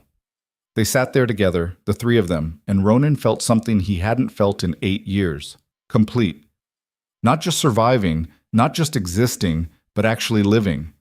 He'd rebuilt more than a barn that year. He'd rebuilt himself, his life, his future. And he'd done it with this woman who'd shown up in the worst winter of his life and refused to let him fade away. "Thank you," he said to Lila. "For what?" "For everything. For staying. For fighting. For giving me a reason to." "You gave me the same," she said. "We saved each other." Little Sarah made a small noise and they both looked down at her. "And now we get to save her," Lila added. "Teach her, raise her, show her how to be strong." "No pressure," Ronan said, but he was smiling. Outside, spring was coming. The land was waking up, and so was he. After 8 years of winter, he was finally ready for something new. Sarah didn't sleep through the night for the first 3 months, which meant neither did Ronan or Lila. They took shifts, stumbling through the dark house with a screaming infant, trying everything to get her to settle. Ronan discovered he was surprisingly good at walking the floor with her, his low voice and steady pace somehow soothing when nothing else worked. "You're a natural," Lila said one morning, finding him asleep in the rocking chair with Sarah on his chest, both of them finally quiet. "Don't feel natural," he mumbled, barely awake. "Feel like I got trampled by the herd." Welcome to parenthood. But despite the exhaustion, despite the constant worry that he was doing everything wrong, Ronan found himself happier than he'd been in years. Watching Sarah learn to focus her eyes, to smile, to reach for things with clumsy hands, it was like witnessing the world being created fresh every day. The ranch work didn't stop for a baby, though. If anything, it got more intense as they pushed to make the place truly profitable. Lila's reorganization had stopped the bleeding, but they needed to grow if they were going to survive long term. "We need to expand the herd," Ronan said one evening, going over the books with Lila while Sarah slept in her cradle. "But that takes capital we don't have." "What about a partner, someone who could invest in exchange for a percentage?" "Who'd want to invest in a small operation like ours?" Lila tapped her pen against the ledger. "Tom Brennan mentioned his son wants to get into ranching but doesn't have land. What if we offered him a stake in exchange for his labor and investment?" "You've been thinking about this." "I've been thinking about a lot of things. We can't keep running on fumes, Ronan. We need help, and we need money. Pride won't feed Sarah or keep the ranch going." She was right, as usual. Ronan swallowed his reluctance and had the conversation with Tom. A week later, Tom's son Michael came out to discuss terms. He was young, maybe 23, with his father's build and his mother's sharp mind. "I've got 5,000 saved," Michael said, sitting at their kitchen table. "And I can work full-time. I know ranching, grew up doing it. I just need the opportunity." They negotiated for 2 hours, finally settling on Michael getting a 20% stake in exchange for his investment and 5 years of labor. He'd live in the bunkhouse with Jack and Ben, draw a small salary, and share in the profits. "You sure about this?" Ronan asked Lila after Michael left. "Giving up part of the ranch?" "I'm sure about surviving, about building something that lasts." She shifted Sarah to her other shoulder, "and about not doing it alone. We're stronger with help." Michael moved in a week later, and the difference was immediate. With 4 hands now, they could take on projects that had been impossible before. They built new fences, expanded the grazing areas, and purchased breeding stock that would improve the herd quality. By the time Sarah turned 6 months old, the ranch was showing its first real profit in years. "We did it," Lila said, looking at the numbers. "We're actually making money." "You did it. Your planning, your negotiations." "Our planning, our negotiations." She looked at him seriously. "Stop selling yourself short, Ronan. You rebuilt this place from ashes. You brought in Michael. You trusted your neighbors. You let people help. That's all you." "We make a good team." "Yeah," she smiled. "We do." Summer brought new challenges. Sarah was teething, which made her miserable and everyone around her exhausted. She'd cry for hours, nothing helping, until suddenly she'd fall asleep mid-scream and be peaceful again. "I think I preferred the sleepless nights," Ronan said after a particularly rough evening. "At least then I knew what was wrong." "Welcome to the next 18 years, Lila said. "Just when you think you've figured them out, they change." Martha had said the same thing, along with about 100 other pieces of advice that sometimes helped and sometimes didn't. The neighbor women had basically adopted Lila and Sarah, showing up regularly with hand-me-down clothes, casseroles, and the kind of practical knowledge you couldn't find in books. "They're teaching me things my mother should have," Lila said one afternoon, watching Martha show her how to make preserves while Sarah napped nearby. "All the things I missed by losing her so young." "She'd be proud of you," Martha said. "Any mother would be." The community had become something Ronan didn't know he needed until he had it. People who showed up when the work got heavy, who brought food when Sarah was sick, who celebrated when the ranch had a good month and commiserated when it didn't. He was part of something bigger than himself, and it didn't feel like weakness anymore. It felt like strength. In late July, a stranger rode up again, and Ronan's first instinct was the same as always: reach for the rifle. But this stranger was different. Older, well-dressed, with the look of a businessman rather than an outlaw. "Mr. Hale? I'm Richard Porter from the Montana Cattlemen's Association. I wondered if I might have a word." They sat on the porch, Sarah playing with wooden blocks nearby while Lila worked in the garden within earshot. "I've been hearing interesting things about your operation," Porter said. "How you've turned things around in the last year, improved breeding stock, better grazing rotation, smart partnerships. We're doing all right. Better than all right, from what I hear. Which is why I wanted to talk to you about joining the association. We represent the major ranchers in Montana, negotiate with the railroads and meat packers, share best practices." "I'm not a major rancher." "Not yet. But you're on your way, and we like to catch rising stars early. Porter pulled out a paper. Membership comes with benefits: better shipping rates, access to premium breeding stock, political representation. Also comes with responsibilities: attendance at meetings, participation in cooperative efforts, upholding certain standards. Ronan took the paper, scanned it. Why me? There are bigger operations. Because you represent something we need more of: innovation, resilience, community integration. You're not just running a ranch, Mr. Hale. You're building something sustainable. That's valuable. I need to discuss it with my wife. Porter smiled. Smart man. Talk it over. Send word if you're interested. We'd be glad to have you. After he left, Lila came up from the garden, dirt on her hands. What was that about? Ronan explained, showed her the paperwork. She read it carefully, that sharp mind processing every detail.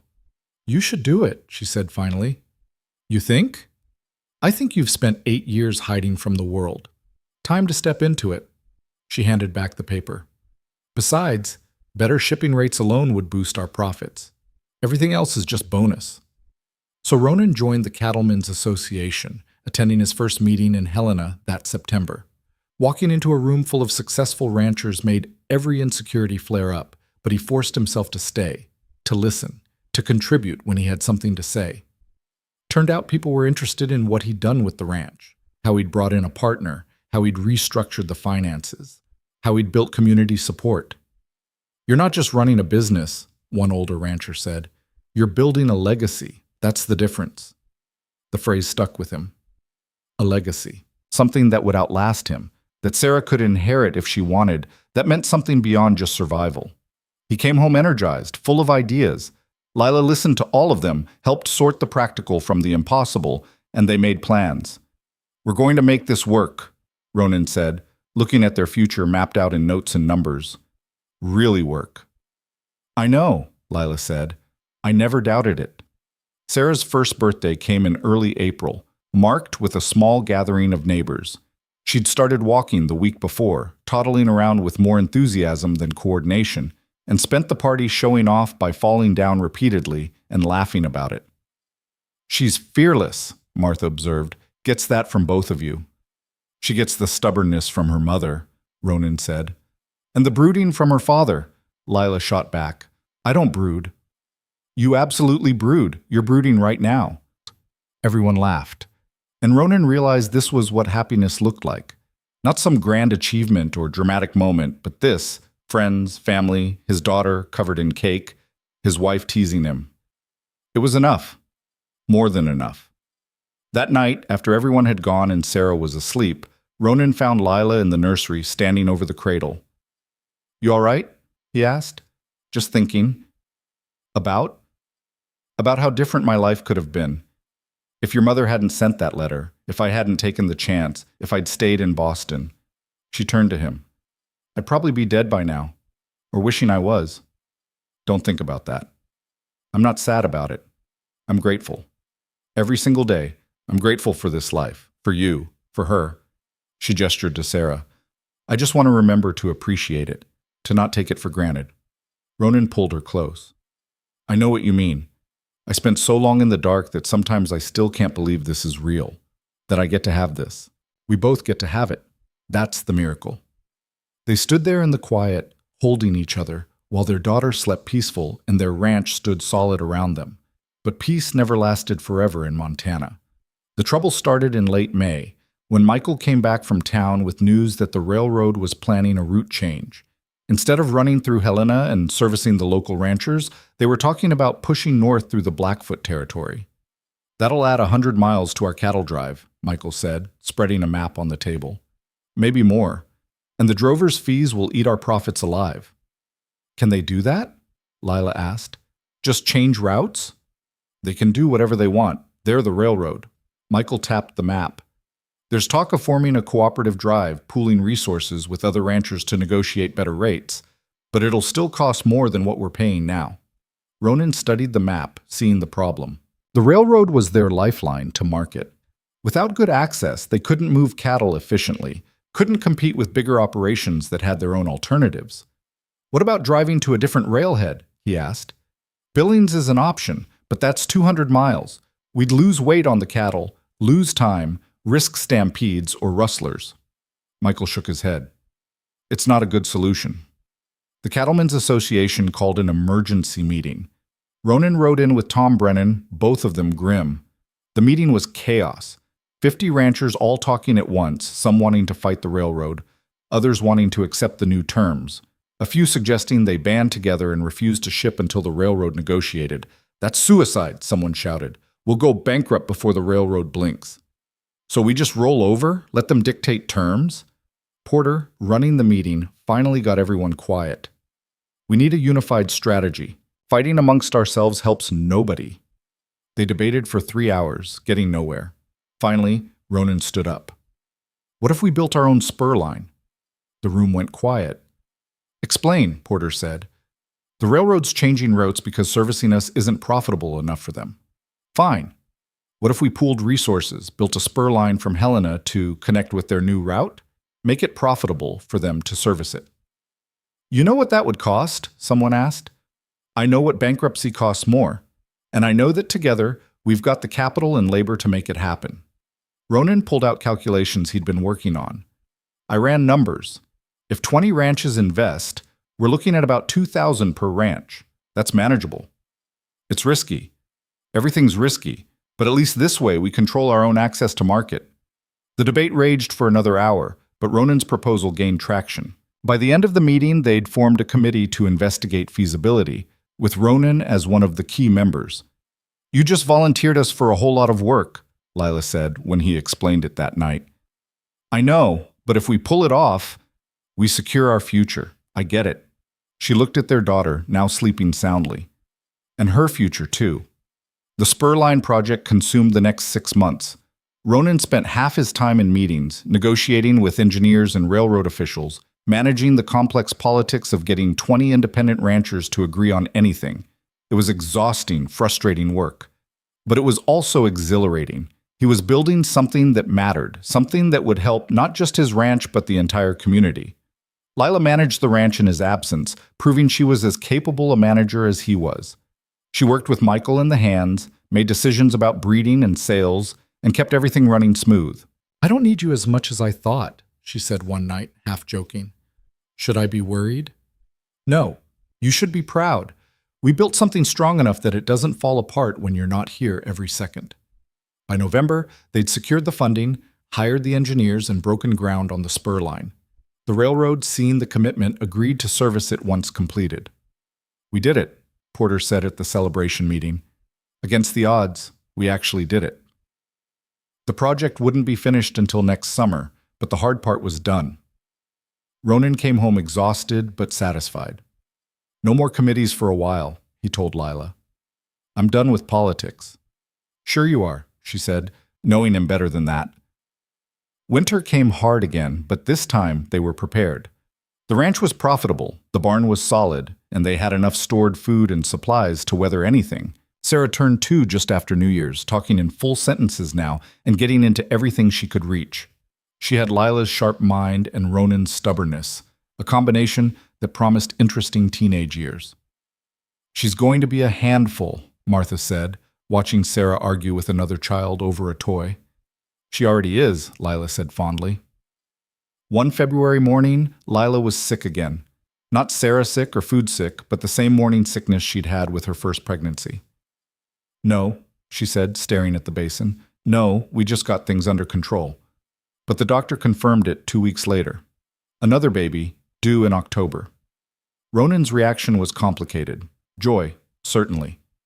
But also fear. Memories of how close they'd come to losing both Lila and Sarah during that pregnancy. It'll be different this time, Lila said, reading his face. I'm stronger now. We know what to watch for. You almost died. But I didn't. And I won't this time either. She took his hand, pressed it to her still flat stomach. We're going to be all right, all of us. He wanted to believe her, tried to believe her. But the fear sat there in his chest, cold and heavy. This pregnancy was easier, though. Lila stayed healthy, the sickness passed quicker, and she had more energy. Williams monitored her carefully, but there were no scares like last time. Told you, Lila said when she hit her 6th month with no complications. Different pregnancy. Don't jinx it. I'm not jinxing anything. I'm just right. Sarah was fascinated by the idea of a sibling patting Lila's belly and talking to the baby. Come out, she'd say. I want to play.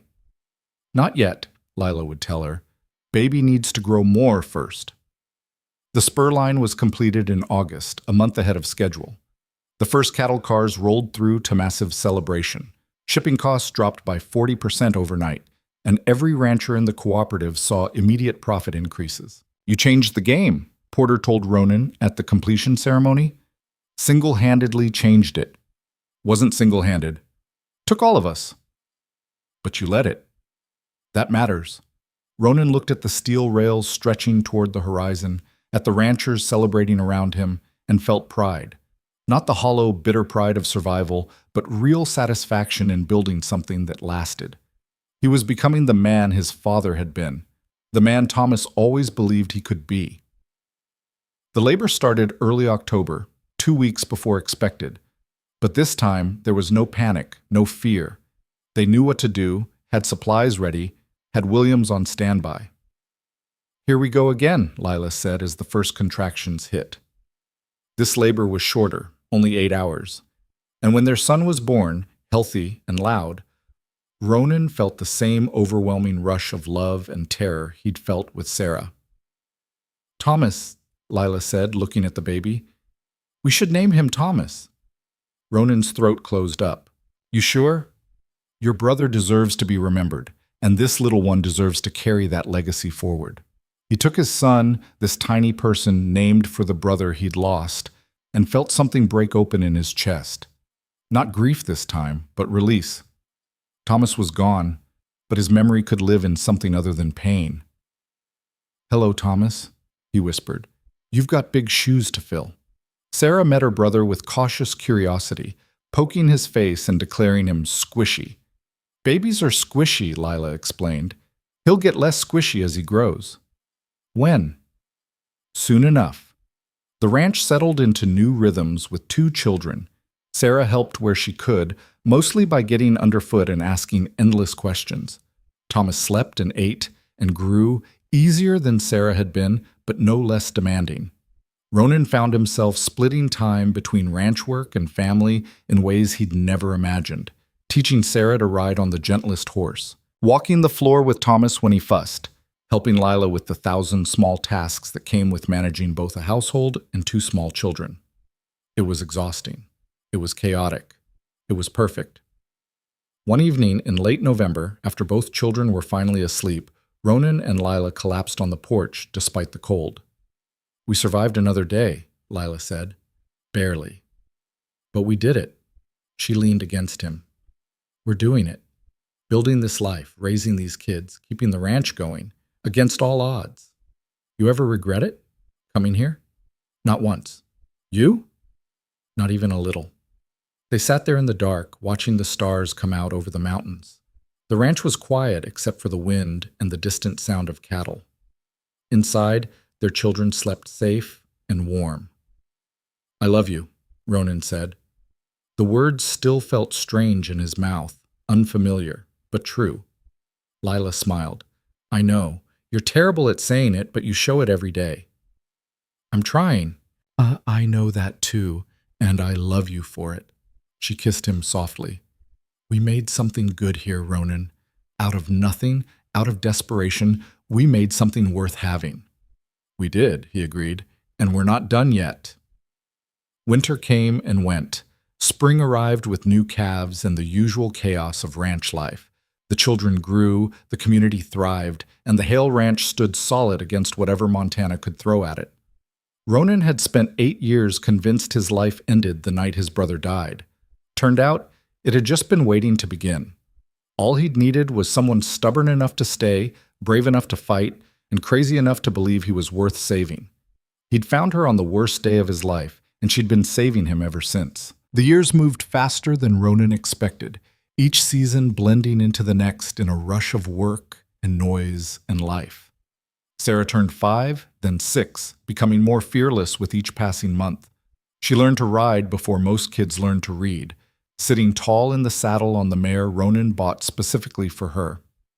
"She's got no fear," Jack observed one afternoon, watching Sarah gallop across the pasture with more speed than sense. "That's what worries me," Ronan said. Thomas was quieter, more thoughtful. At 3 years old, he preferred following Lila around the garden to the rough-and-tumble play Sarah loved. He'd sit for hours watching her preserve food or tend plants, asking questions in that serious way of his. "He's got your intensity," Lila told Ronan, "just pointed at different things." The ranch continued to grow. Michael had proven himself invaluable, and they'd brought on 2 more hands as the herd expanded. The spur line made shipping efficient, and the Cattlemen's Association connections opened doors to premium buyers. By 1892, the Hale Ranch was one of the most profitable operations in the territory. "We did it," Lila said one evening, reviewing the year's accounts. "We're actually successful." "Doesn't feel real sometimes." "It's real. The numbers don't lie." She closed the ledger. "We're secure, Ronan. For the first time since I got here, we're actually secure." But security was relative in Montana, and Ronan should have known better than to get comfortable. The drought started that summer, slow and insidious. June passed with half the normal rainfall. July brought almost nothing. By August, the grass was brown, and the creek that fed their water supply had dropped to a trickle. "We need to move the cattle to higher pasture," Michael said, "where the snowmelt feeds the streams." They did, but so did every other rancher in the territory. The high country became crowded, and crowded meant competition for increasingly scarce resources. Tensions started rising. Small disputes over water rights and grazing boundaries that would normally be settled with a handshake turned into shouting matches. The Cattlemen's Association held emergency meetings, trying to coordinate fair distribution, but fear made people selfish. "This could get ugly," Tom Brennan warned. "Seen it before. Good people turn mean when they're watching their livelihood dry up." The Hale Ranch was better positioned than most. They'd invested in water storage tanks and had creek access that hadn't completely dried, but that made them a target for resentment. "Heard some talk in town," Ben said quietly one evening. "Some of the smaller ranchers saying we're hoarding water, not sharing fair." "We've offered to help where we can," Ronan said. "I know, but people see what they want to see. And right now they see us doing better than them and assume we're cheating somehow." The first real trouble came in late August. Ronan was checking fence line when he found it cut, a section wide enough to let cattle through. Their cattle were gone, driven off toward the neighboring property. He rode hard to catch up, found the cattle being hazed toward the Johnson Ranch. 2 of Johnson's hands were driving them, and when they saw Ronan coming, they didn't even have the decency to look ashamed. "Water's scarce, Hale," one of them said. "Johnson says fair's fair. You got plenty, we got none." "So you steal my cattle?" "We're borrowing your grass access, temporarily." Ronan's hand moved toward his rifle, but he stopped himself. This could escalate fast, and violence wouldn't solve the underlying problem. "Tell Johnson if he needs help, he asks, like neighbors do, not like thieves." Ronan started gathering his cattle. "And tell him if I find my fence cut again, we're having a different conversation." The hands backed off, but Ronan could see it in their eyes. Desperation. The drought was making desperate men, and desperate men did stupid things. He rode straight from there to the Johnson Ranch, found Lucas Johnson on his porch, looking 10 years older than the last time they'd spoken. "Your boys cut my fence," Ronan said without preamble. "I know, I sent them." Johnson didn't apologize. "My herd's dying, Ronan. I'm watching 20 years of work turn to dust because there's no water and no grass. You've got both." "I've got them because I invested in infrastructure, because I planned ahead." "Easy to plan when you've got capital. Some of us are barely hanging on." Ronan wanted to point out that he'd been barely hanging on 5 years ago, that success didn't happen by accident, but he could see Johnson was beyond reason, beyond pride. The man was drowning and grabbing for anything that floated. "I'll make you a deal," Ronan said. "You can graze 50 head on my north pasture until the rains come. In exchange, your hands help repair the fence they cut, and we settle this peaceful." Johnson blinked. "Why would you do that?" "Because we're neighbors, and because I remember what it's like to be desperate." Ronan turned his horse. "But if I find sabotage again, the offer's off the table and we handle it different. Clear?" "Clear." And Ronan, thank you. The gesture helped Johnson, but it didn't solve the bigger problem. The drought continued through September, and other ranchers who didn't have Ronan's resources got more desperate. The Cattlemen's Association called another meeting. The room was tense, everyone exhausted and frightened. We need a coordinated response, Porter said. If we turn on each other, we all lose. Easy to say when your ranch is doing fine, someone shouted. Some of us are facing bankruptcy. The meeting devolved into argument. Ronan listened for an hour before standing up.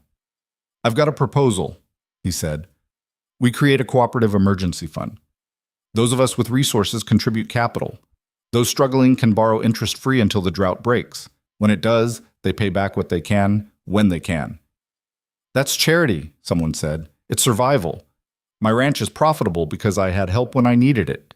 Community support, neighbor cooperation, people showing up when things got hard. Ronan looked around the room. Now it's our turn to show up. We either help each other or we watch each other fail. Your choice. The debate went another hour, but Ronan's proposal won. They established the fund with contributions from the larger ranches. Within a week, they'd raised enough to help a dozen struggling operations. It wasn't perfect. Some ranchers were too proud to accept help, and others took advantage. But it was better than the alternative of watching the community tear itself apart. You're turning into a politician, Lila said when he explained it. That's an insult. It's an observation. And actually, I'm proud of you. You saw a problem and fixed it. I saw a problem and threw money at it. That's not the same as fixing it. It is when it works. The rains finally came in October, too late for some ranchers, but enough to save most. The grass started growing again, the creeks refilled, and the immediate crisis passed. But the drought had changed things, shown how fragile their prosperity was, how quickly things could fall apart. The cooperative fund stayed active, and Ronan found himself increasingly involved in territorial politics. The governor wants to meet with you, Porter said one day, wants to talk about water management policy.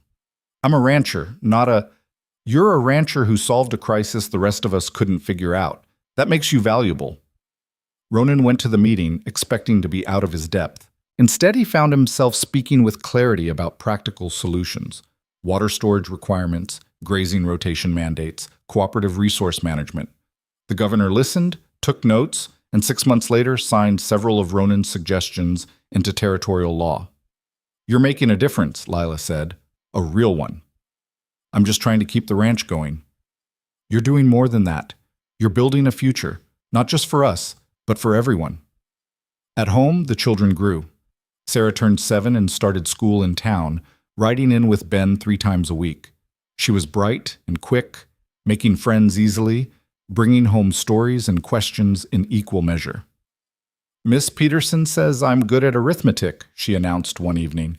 Says I could maybe keep books someday like Mama. You can be anything you want, Lila told her. Don't let anyone tell you different. The Thomas started tagging along to the barn with Ronan, learning about cattle and horses and the 1,000 small tasks that kept a ranch running. He was careful and precise, taking his time to do things right. He's going to be good at this, Jack said, watching Thomas carefully brush a horse. Got the patience for it. He's 5. I know, but you can see it already, how he thinks things through. Ronan saw it too, and it filled him with pride and terror in equal measure. These children, his children, were going to inherit everything he'd built. The weight of that responsibility sat heavy on his shoulders. You're worrying again, Lila said one night, finding him at the window. Always. About what this time? About them, Sarah and Thomas. Whether we're doing this right. Whether we're giving them what they need. Lila came to stand beside him. You want to know a secret? Every parent worries about that. Nobody knows what they're doing. We just do our best and hope it's enough. What if it's not? Then they'll learn from our mistakes and do better with their own kids. That's how it works. She took his hand. But I think we're doing pretty well. They're happy, healthy, loved. That's more than either of us had. She was right, as usual. But the worry didn't go away. It just became part of the fabric of his life, woven in with the love. In the spring of 1893, Lila told him she was pregnant again. I'm 40, she said. I thought we were done. A Apparently not. Are you happy about it? Ronan considered the question honestly. I'm terrified. But yeah, I'm happy. This pregnancy was harder than the previous two.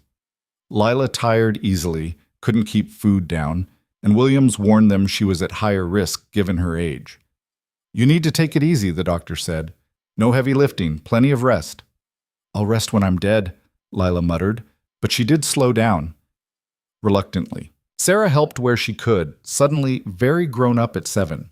Thomas tried to help but mostly got in the way, meaning well, but lacking the coordination to be useful. The ranch work continued. Michael and the hands picked up the slack, and the community women appeared regularly with food and assistance. We take care of our own, Martha said firmly when Lila tried to protest. You've earned it 10 times over. The baby came in November, earlier than expected but healthy. Another daughter, tiny and red-faced and perfect. Emma, Lila said, holding her, after my mother. It's perfect, Ronan agreed. Sarah was instantly smitten, wanting to hold the baby constantly. Thomas was more cautious, approaching his new sister with the same careful precision he approached everything. She's small, he observed. You were small once too, Lila told him. I don't remember. Nobody does, but I promise you were. 3 children changed the household dynamics entirely. There was never quiet anymore, never a moment when someone wasn't needing something. The house rang with laughter and crying and the constant noise of life being lived. Ronan, who'd spent 8 years in near total silence, found he didn't miss it at all. Winter passed. Emma grew. Sarah excelled in school, and Thomas continued his quiet mastery of ranch life. By the time spring arrived, they'd settled into new rhythms. But the biggest change came in May, when Lila pulled Ronan aside after the children were in bed. I want to talk to you about something, she said, and I need you to hear me out before you say no. That's not a good start. Just listen. The territory's growing, right? More people moving in, more ranches starting up, and there's no good system for women to learn the practical skills they need. Preserving food, managing accounts, basic animal husbandry. Okay. I want to start teaching classes, here, at the ranch. Once a month, women can come learn what they need to know. Lila was talking faster now, excited. We've got the space, I've got the knowledge, and there's a real need for it. Ronan considered. What about the children and the ranch work? Sarah's in school most days. Martha can watch Emma and Thomas during the classes. And it'd only be 1 day a month to start. If it grows, we adjust. You've thought this through. Of course I have. I wouldn't suggest it otherwise. He could see how much this mattered to her. The chance to give other women what she'd never had. Practical knowledge, community, support. All right, he said. Let's try it. The first class in June drew 8 women. By August, there were 20. By the following spring, Lila was running 2 classes a month and women were traveling from across the territory to attend. You've started something, Ronan told her, watching a group of women crowd into their kitchen to learn about bread making. I've created a community. That's different. Better? Much better. The ranch continued to prosper. They expanded the herd again, bought more land, hired additional hands. Michael bought into a larger stake, effectively becoming a partner.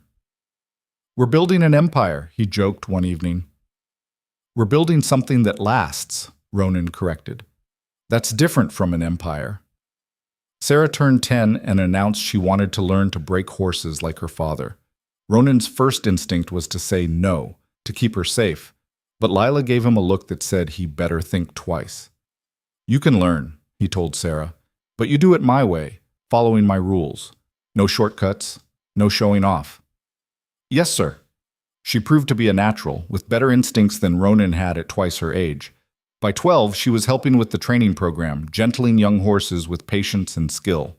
Thomas, now 8, preferred the business side. He'd sit with Lila during her account work, asking questions about numbers and markets and planning.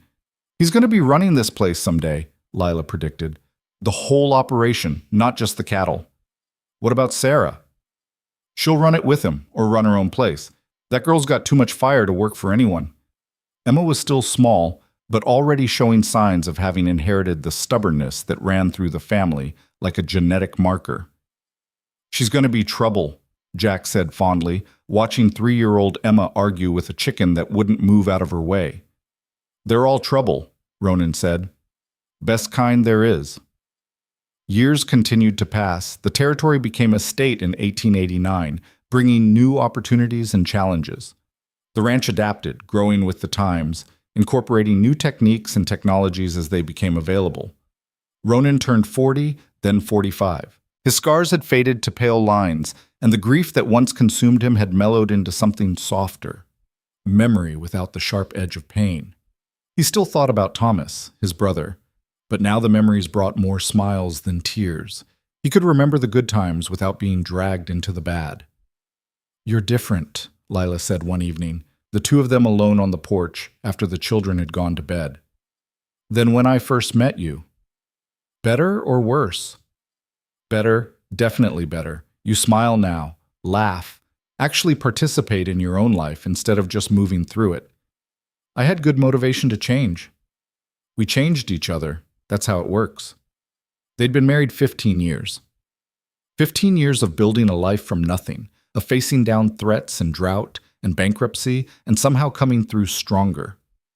Sarah was 16 now, already fielding interest from boys in town and sending them all packing. Thomas was 14, quiet and brilliant, planning to attend the Territorial University to study agriculture science.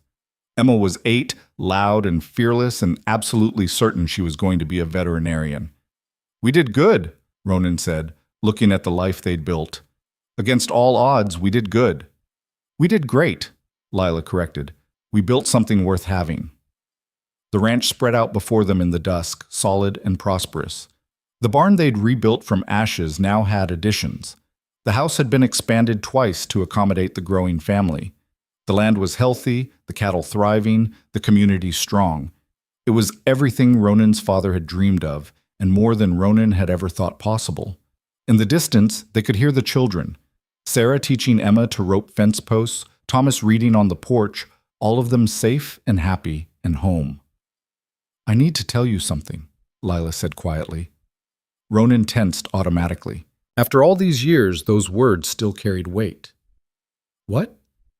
"I'm not sick or dying or anything dramatic. I just want you to know—" She paused, searching for words. "That morning I stepped off the wagon and saw you for the first time. I was absolutely terrified. You looked like you wanted to kill something, possibly me. The scars, the silence, the whole wounded bear thing you had going." "Wounded bear?" "You know what I mean, but under all that I saw something else. Someone fighting to stay alive even though they didn't know why. Someone who'd lost everything but was still standing." "Where are you going with this?" "I'm going somewhere. Be patient." She took his hand. "I came here expecting nothing, hoping for survival, maybe safety. What I got was a family, a home, a partnership, a love I didn't know existed." "Lila, let me finish. You think I saved you, that I pulled you out of darkness, or whatever romantic notion you've built up. But the truth is, you saved me too, from a life of nothing, from dying alone and forgotten. You gave me purpose, gave me a reason to be more than I thought I could be." "We saved each other," Ronan said. "Isn't that what you told me once?" "And I was right, as usual." She smiled. "I just wanted to make sure you knew it, that you understood what these years have meant." "I know. Every day I know." They sat in silence, comfortable and complete. The sun dropped below the mountains, painting the sky in shades of gold and red. Somewhere in the house, Emma laughed at something Thomas said. Sarah called out a question about the horses, their life, their family, their future. Ronan had spent 8 years convinced his story ended the night his brother died, that he was just marking time until death caught up with him. Turned out, that had been the beginning. The real story started with a desperate woman stepping off a wagon into a frozen hell, looking at a scarred, broken man and seeing possibility instead of ruin. Everything after that was the payoff. The reward for having the courage to try, to trust, to love when it seemed impossible. "I'm glad you came," Ronan said. "That day, all those years ago. I'm glad you came and I'm glad you stayed. Where else would I go?" Lila leaned her head on his shoulder. "This is home. Your home. Always will be." The darkness settled over the ranch, but inside the house, the lights burned warm. Tomorrow would bring new challenges, new work, new problems to solve. But they'd face them together, the way they'd faced everything else. Two broken souls who'd found each other in the depths of Montana winter and built something worth living for. A family, a legacy, a love that had survived fire and blood and every test the world could throw at it. It wasn't a fairy tale. There had been too much pain, too many close calls, too many moments where it could have all fallen apart. But it was real, and it was theirs. And that was enough, more than enough, more than it was everything.